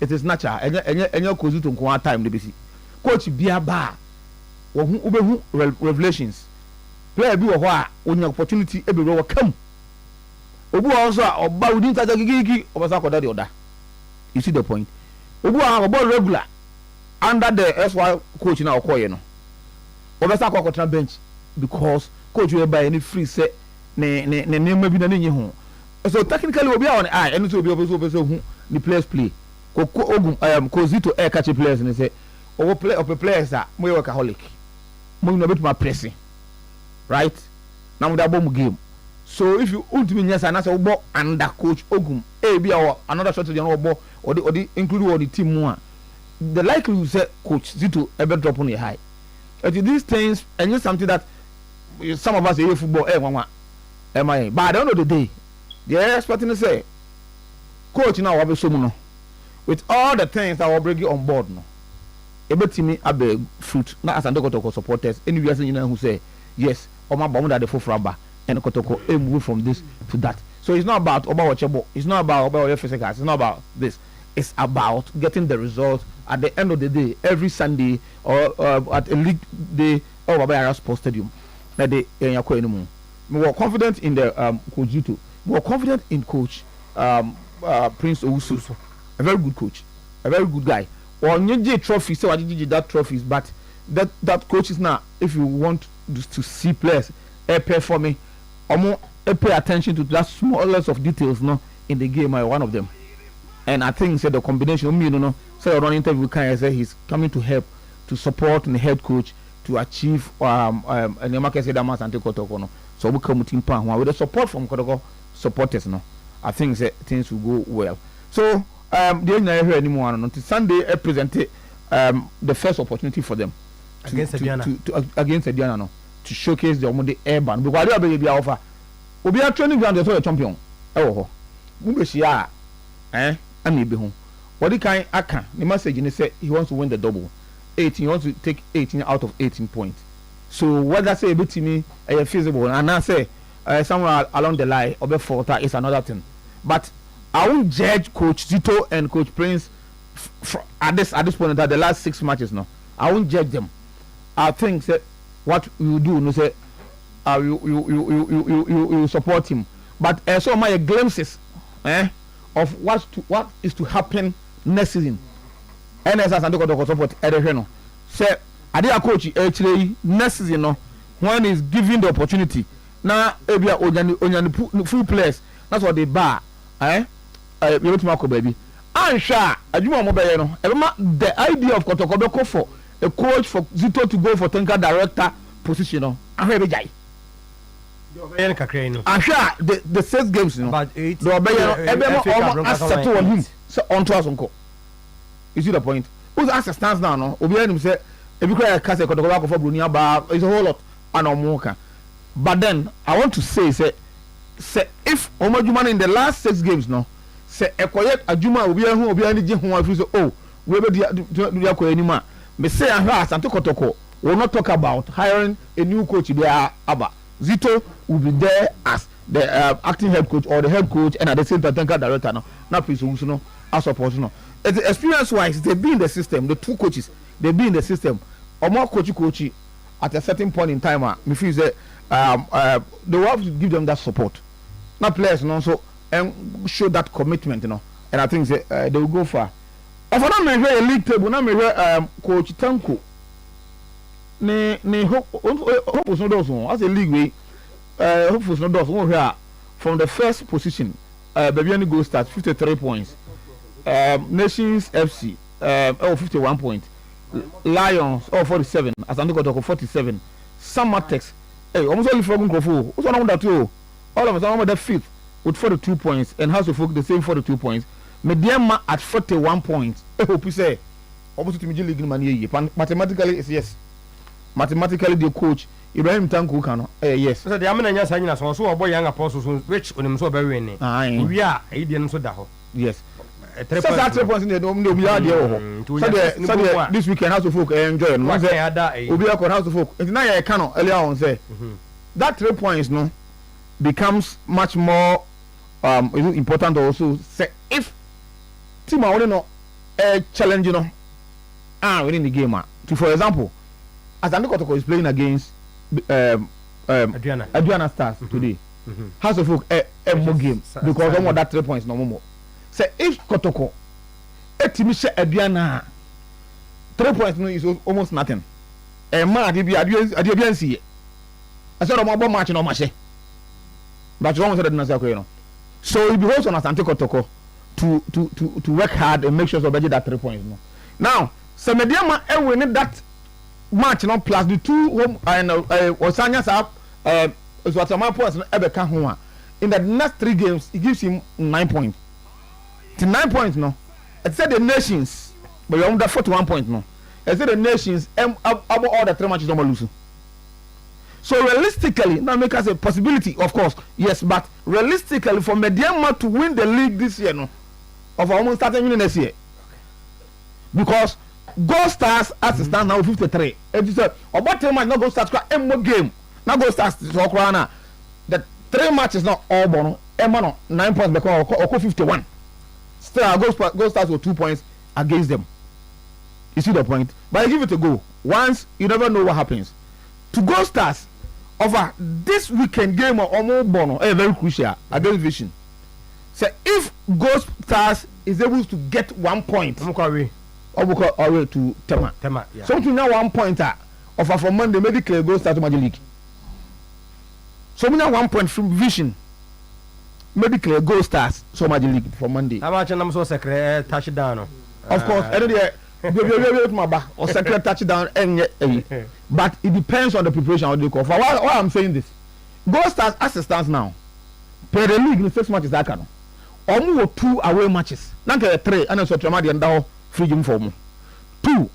Our vision we are. Our next games against Brokum Chelsea. Last but 1 game. New real league, you know. And you saw 1 point now. So between 1 point from Tema. No the become one. Oh they should even lose to Asante Kotoko. You see the point? That 1 point, no, prove very for any team be able to overcome. That is almost mathematics on the call. Gold Stars into Vision, no. They see is a difficult game. Who Vision? Vision, I think 1 point, and they do a free drop zone. Even though the 14th position, you know, doesn't matter. But so team or that I think 17th 1 point, 29, and a Vision or 30 points. So Vision would need to win that game at all costs. So that's why I'm making this game very, very crucial and important, especially for Gold Stars. That's why the blood because I'm prepare to confront that game with all the seriousness that it deserves. Maybe it said they sat down and plan against that game. This is what we are going to do, and the coach deploy a strategy or they call players who are workaholic, the attackers, or fighters. We are going to play a deep game, defensive play from midfield to defend. So deploy 5 defenders. 5 defenders. On about 2 midfielders, on about 3 attackers. And the attackers no about because of the 3 attackers no, workaholic nature no. Okay. They always come to join the midfield. So do maybe normal 4-5-1. Now one attacker agent when they are defending 4-5-1. But some more attack here, then it become 5-5-3, 5-2-3 no. Now attack and that way no. So they have their strategy in their own hands and they call against Vision. Vision and Chedanye extraordinary team be a league, but home team ahadwene.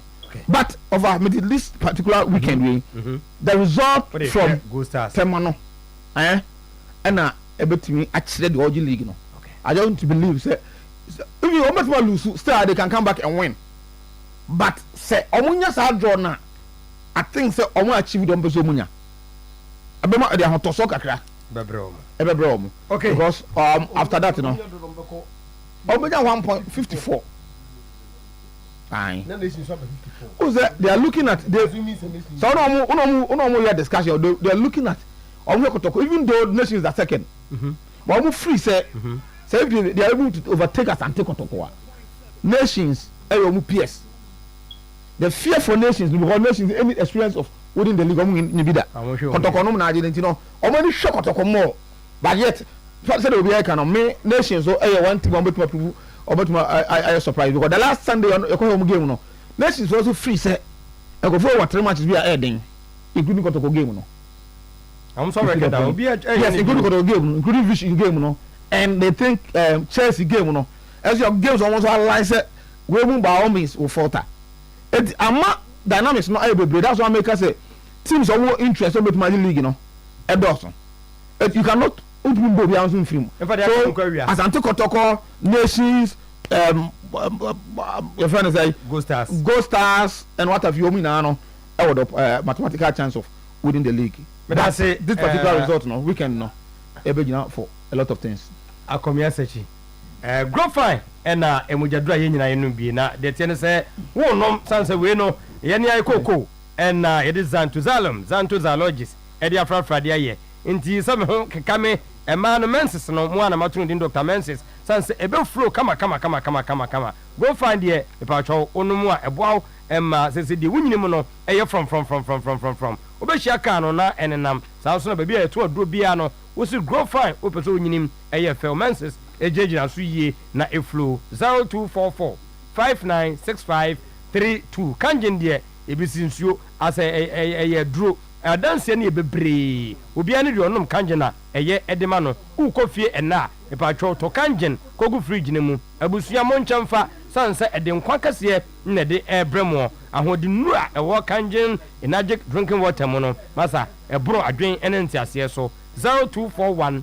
449191 ebra waduru Breman UGC Tafu New Road abawa route junction so a na chese ho nyina no ebi ewo ha bobo modern etimi akọ ewo ho enemo bafo ofra na me ne jibo nkowie akọ bi abwati sechi kai akọ we die na no die jibo obre pass otimi ni akọ we la die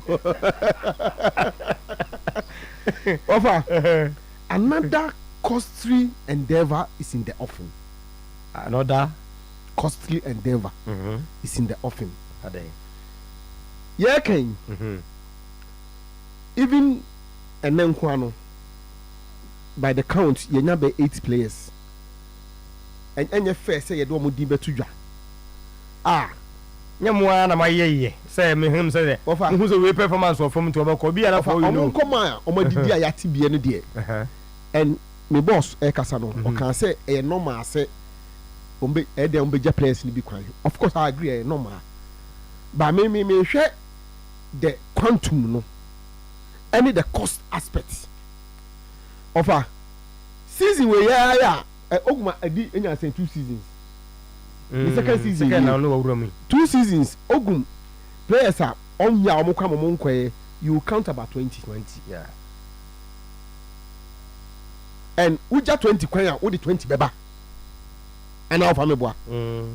Enti se yeja 80 kwanya. The obvious is that 80 beba. Even though I'm even hearing say bit more. Obia okobia no. Send the contract in Uya on call empty handed. On to Beji. Or Beji no dia call. The all bad ye automatic or batches of this cack of aba. Even they free crown and you free. I didn't tell because you may getting the player for free as in say your own cotton in 15 beho. But oba or Beji bibi. Enti Uya kotoko ni for 2 3 me say. Just a most uncle Pebble. some say Mbappe sika dey at boss. Money no be the problem. Boy. Ampa. Me refi say men shakwa na na ade enti ene sa asem ni ho.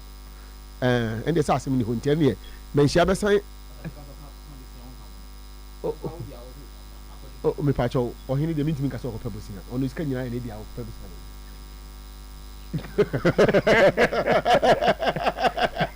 asa yo kasa mi yo mi kai ya tia me na so ba sa yo eti ane another costly venture ma me nyusu enu ana me ho ntome eda ni mu ano so no sika sema. You see why say edu e bi na say there's no stability in the team a club ya na nipa nu ye concern na ye mu bi ye concern no. Check it, the past 5-6 years Kotoko are making changes almost at every level, management, board, technical, playing body, everywhere. When you're consistent, say you will not achieve results. There's a need for super consistency and the results about. But bia because you was stager a teaching stage no we there we cry we asin kakra na ade we find you fit and what the walking stage and then the running stage now you start thinking of flying and then you start reaping the results. It take time enti omu ye nyina ha no the decision makers no omu fan omu trim no omu take decisions at least there will be some sort of consistency. Say per the executive catcher no technical department on massive clear out, massive clear out.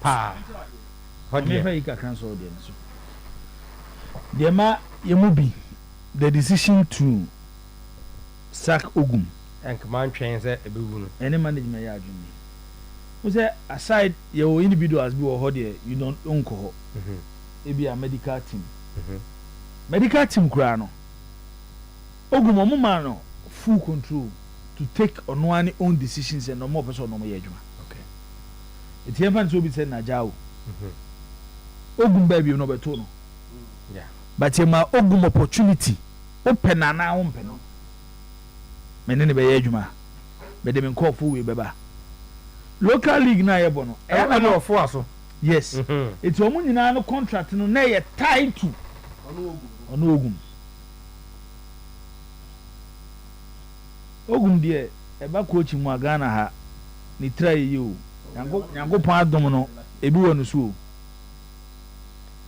se Ghana pa wo ye coach na be coach club yes ya ma 2 assistant na ya ma video se ka ho a o nya na kotokoda so aye bi yi ada ide no ma ye se bi aba kan yi ho coach Prince ho o nya na Hamza di achiri sometimes they so about youth team Hamza is going to be second assistant to the senior team. Senior team, head coach. The head coach. I know they say. Capital. Obin. And you say no dey normal. Nti em fa say when the youth team omo adwuma kwakoya onya youth team adwuma na metena bench as coach for the second assistant for the head. It ba for they now work no. Omo nyina contract no was tied to Ogum because ye ma Ogum the free hands. Wa akere omo no be adwuma. No actually no there's going to be a massive clear out and also so no our technical department why and also so wasem at the home ni nyina no will come with cost because omo kono na meka no de won koto no kra no wo ko fa no de ne ba sika sika na wo de beba and I say sika na e da obetua bibi kakra de amanti the here meaning say exactly say captain now or kase Sunday na omo be hure djuma omo ye coach ba for you training ground say Sunday o board e ba be dan ho Sunday say we kotoko supporter and the Sunday no I say we show presence because you see you know e sikasem say be ya anka be ya kwa na kana napin kam no come nshia kwa na ka mo amabo mo generate enough to take care of some of these costs because me dem aka say me twama bibia atadin ye be start bisa na pinka nsem kakra na dawroma eni dim obaye send so odi abeka kotoko ho in terms of revenue generation edu mre bi ho ha bebi sane kakra so ho nti ene de ye de no ato ho no mo eno bre ne so an ofa media ma wo na mede memse media ma bon so na bon na media ma no kotoko legends na issue statement de I welcome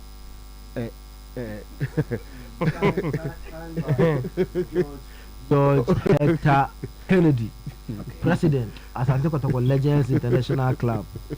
She almost no money, I don't know about what I want to say. The patrons, executives, and members of Asante Kotoko Legends International Club wish to extend their warmest congratulations to you on your new role as the technical director, stroke active head coach of Asante Kotoko Sporting Club. We wish to assure you of our utmost support. This terrain and position is not new to you, as you have chalked success in your earlier appointment as the head coach of Krobia Asante Kotoko. We therefore hope and pray that your return to the club would bring back our lost glory. As a former player of the club, we believe the tradition and aura of the club would not be lost on you and would rather prepare you for greater success from where you left off. We wish you well and pray for Allah's grace upon you as you chart this Herculean but surmountable task ahead. Congratulations once again. Signed, Legend George Hector Kennedy, President, Asante Kotoko Legends International.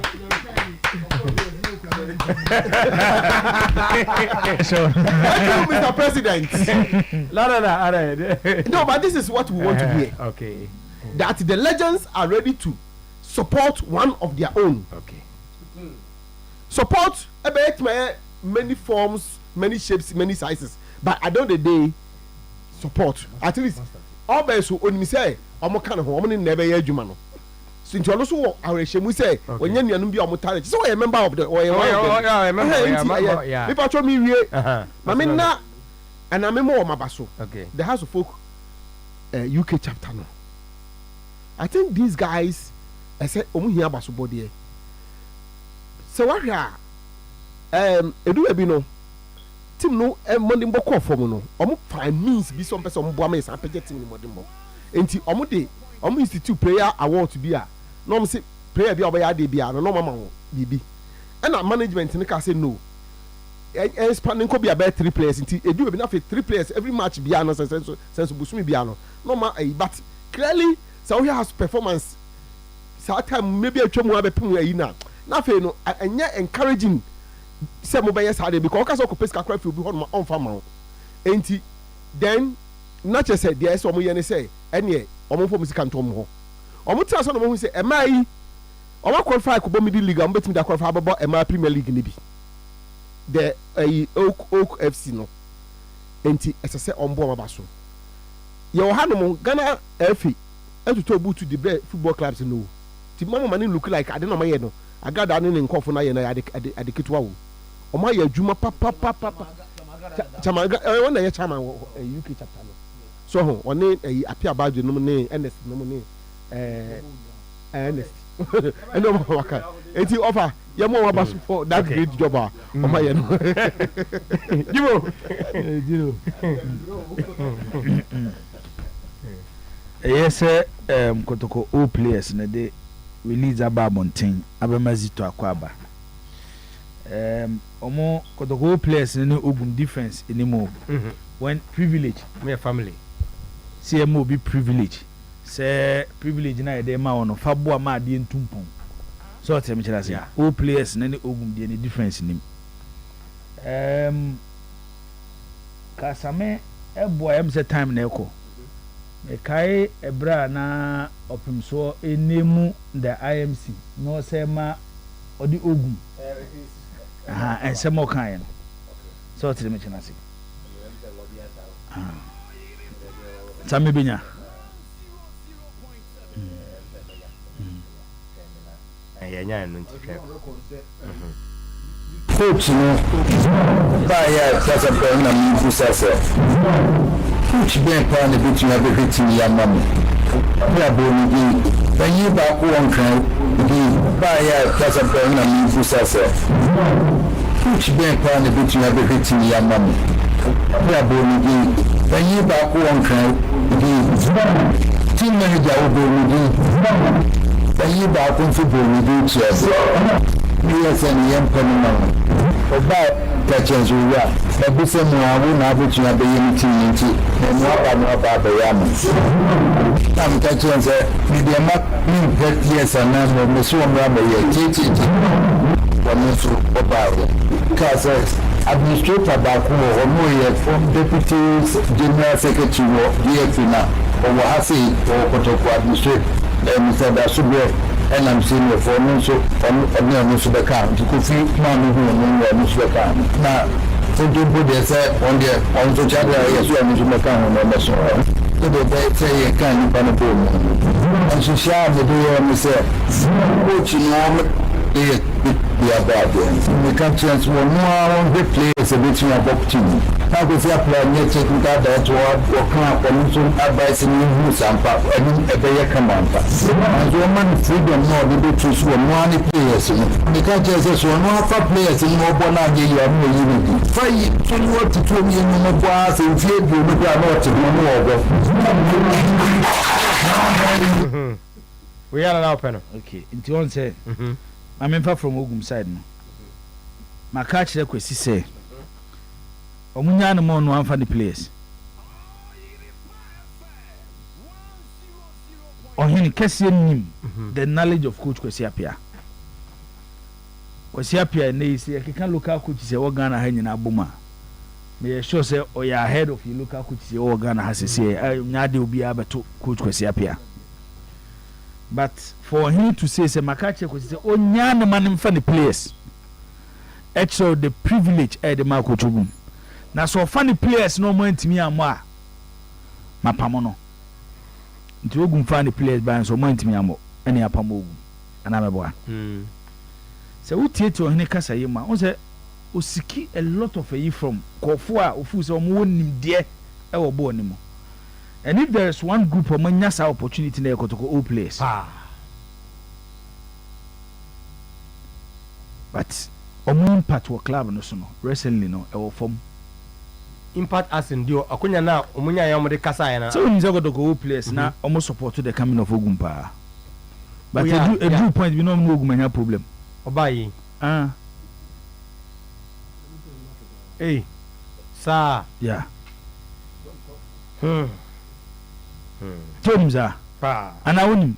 Well, and so many problem in my home. It's maybe me feel say those privileges no. I say a positive impact on the club. Clementino do be able can so be can papa so be can bonio so be can de. Se kotoko na ye ya. Obi apu. And I win. Yeah, eboa. Aha. Intinde mestre say Zito abai oye nipa ebi ebedum pempenso bi adwuma na oye no ebe chia kakra na bi o place be so mu ko wrem good na bi azito so asibaria so ho de me chelu o mu fa kwan o be manage ni wodam fantastic koto kokra de kenya so mo because wo show mu o place na o mu bo wie ye no dodo na abai coaches o Tutu na be coaches se ne ukọ ayi Caris Academy ayi team Pogunti team na ukọ players Paul Mascout to ho mo bobo ha enya asem keto awu nti sa opportunity no manya no ese di bibi ebra asante kotoko zito die kura de 80% na be kotoko u de ina so onim se about aside consultation, you know, when it comes to technical decisions of the club, one person or he know a lot of trust in him. Yes, they be our refer to and there.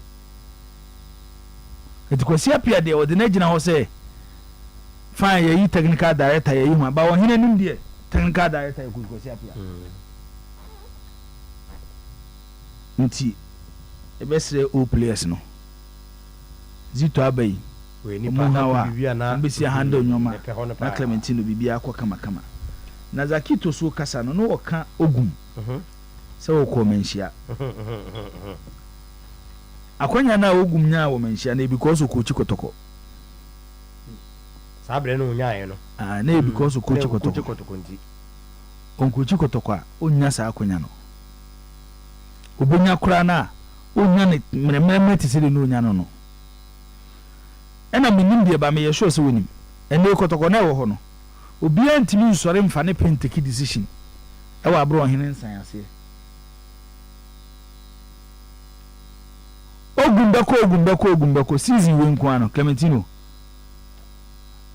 baako ntimi ansɔ ne nan mienu ɛna ohuriye ɛna miensa ɛna asɔ ne nan how the team was managed Manchia was not happy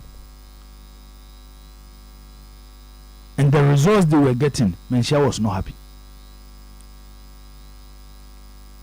Nana Pinkra coach kwesi apia omuntimi nsore mfa pen nsi paper so si apam ogum adana meka na na pano ene ya so makotua $20,000 ofu se check na hin free wa Manchia ne free yes minim die e bia eni die na coach ogu peso de ma ohene kese for giving you opportunity so obe coach ikotoko ntie bi okoda na ase ba ye de meti se si wo dana omo papa mu no ase no ena okwa akokirikiri ma wonyae be yasida me fa positive me fa asida no mum na okoda because akonya na na so ohene de ma no ndi bo na no odin enya mo na mo fa me ntime pam me na stamp si su no mo de ba ayi secretariat ho no mo na ogum betena ase na de to nanim se ye mpesi ebegu anim ase ntu de wa resign se debi na club ni so ene ebeja akwan amwako entiza de na wo kan no me sure say ebi ogum koda ase asida emfa no asida but no kra no if there is a good working relationship after the years nyina na anka so consult na penka na bia na di nanim no ni nyina akopim so opim so okoye yi obedi so Clementino opim so ai oye king of kings obedu ozo wi eh ende me pa obinya se bia nkobe nti tilo kakra meka no menye sure say a way to create like first one na ogumba na dey see ye no ebe ya man so obekọ no oh na se me na de wona ni office wo 2 or 3 weeks ago na mbeka cho se me share panyin bi pa ono kotoko se mo ka entum fa ho okay azagito na mu ni office wo say the results ni ziko no wa any 1 month ko ogum survival ma meka za asem na che oh etinye na decision o na 1010 na anomu gina stadium anomu nya happy no sa na wo ba bia na ni je ni ho ye na boba akwato net na edu se na kotoko brand san na wahye tino do point bi na so mo take decision plus other issues nti tino aka meka ho no coach Karim Zito de so onya more match ni training na supporters say proper training that way the camera be a player be be training kotoko training gas na fe na Lazio ndete na fe na Lazio no the bibi akun na adana eko training grounds no adata na Lazio so pick pa wo Italy under Sergio Granotti and oba na wabɔ ne Lazio just top and down wa track suit to wear park nso ye friend Lazio e de boy to ha partner danet e de boy to a partner danet boy to a partner danet we dey do kwasiada oba ba ya sports studio first pass na Lazio te form second pass na track scoreboard no third one na Lazio ashe afenesi yi Lazio free game hey it is easy to ye ni nyina no ene dia supporters ne kan nyina no ena ni training ye ne wan no agopama no so kwasiada ene dia di nanim yes 6 games so say ayi o the FA Cup ni 2 cars ko go final 8 games and no so be do so pa enoso by Clementino dosu pa kokwasa sane ebe wie season no league ankoye FA Cup ankoye coach Karim Dito ne tenga diet ankoye be hwere no asemeba ho supporters will start questioning him. Hey, na dem ko fa ne ba yi ye na acting ayi kwa na amfai na ebe ne technical director emi ye sure say Zito sunu it is the only training grounds na supporters ne bona ba so minim sekotoko supporters ye nyina no yakọ training grounds akọ ni pay Zito so abokotoko no me ye sure so ni mema ne nkoni trim ọma na ọmụ gyina hɔ anu ana ọmụ bɔ ne training aba so no ọma asa baba stadium kwesi na nyoma nkɔ mu ka so masa akwa ne kura se training no ɔbɛn no ọma boys na brebre ye training bin sei ɛna ɔkɔfa physical trainer na hwɛ deɛ ɔyɛ enti tino ya Karim Zito akɔ aba ɔno de onim club on say mostly no clubs ko sa situation we ma no mo phobia ya no mo fo mo nim club nim se bi onuma bua kakra the typical examples one here Juventus tama Thiago Motta ship no ya achia no enom ko fa Tudo no nim club no into no sa no oba omre ansa no asetelin enti ebe ko Zito akwa ba kwese da kodoko ne aduana e the first game yebe ko akohwe no na yebe to asoso awia ana anyumre se no na ko pinu sa e wo promise na ya to 46 but as a striker obojibo any team ni nyina abedie wunya nkɔ hɔ akɔ hɔ sense Monday to Friday ɛna ɔyɛ adwuma na adwuma na wɔyɛ no ɛbra dwene ntiaseɛ so 0243 abe 345392 na wakɔ Amen Scientific Hospital Medical Case a full hospital stroke ɛna afei bɛma ɔpɛ so gyina wɔn nan so kɔne disease nyina no yɛwɔ nnuro bɛ so 24 yɛde ɛsasa yadeɛ no yɛkɔ Kumase Atwuma off kwada so of Force Road na chese yako amenyeme na 18 branches na Ghana yato apeti ankoko sunyane atebu butamale takrade 0277 001234 nene nso enyema aye kama PSA ene mamia afie nyako papa bi ene de news atofo no ede eba ekira de eye Mrs Enestina ej aka Akos Columbus Ohio chairman afolabi Mr Enesapo na de nyina na adane atono ntomo no wo USA omo kata na chikwa kwa no ne enso ya kofi yase new site we no Davita International School wa udu jagro na branch a waduru ho na yenso ya koma busuafo ya akọ ye de besi na nyame adomo a de aka nyina no ye de aba 4 to 6 our promise good afternoon FM munye ya de kasia ba we na munye wi ase ni na bramo mutio 100.7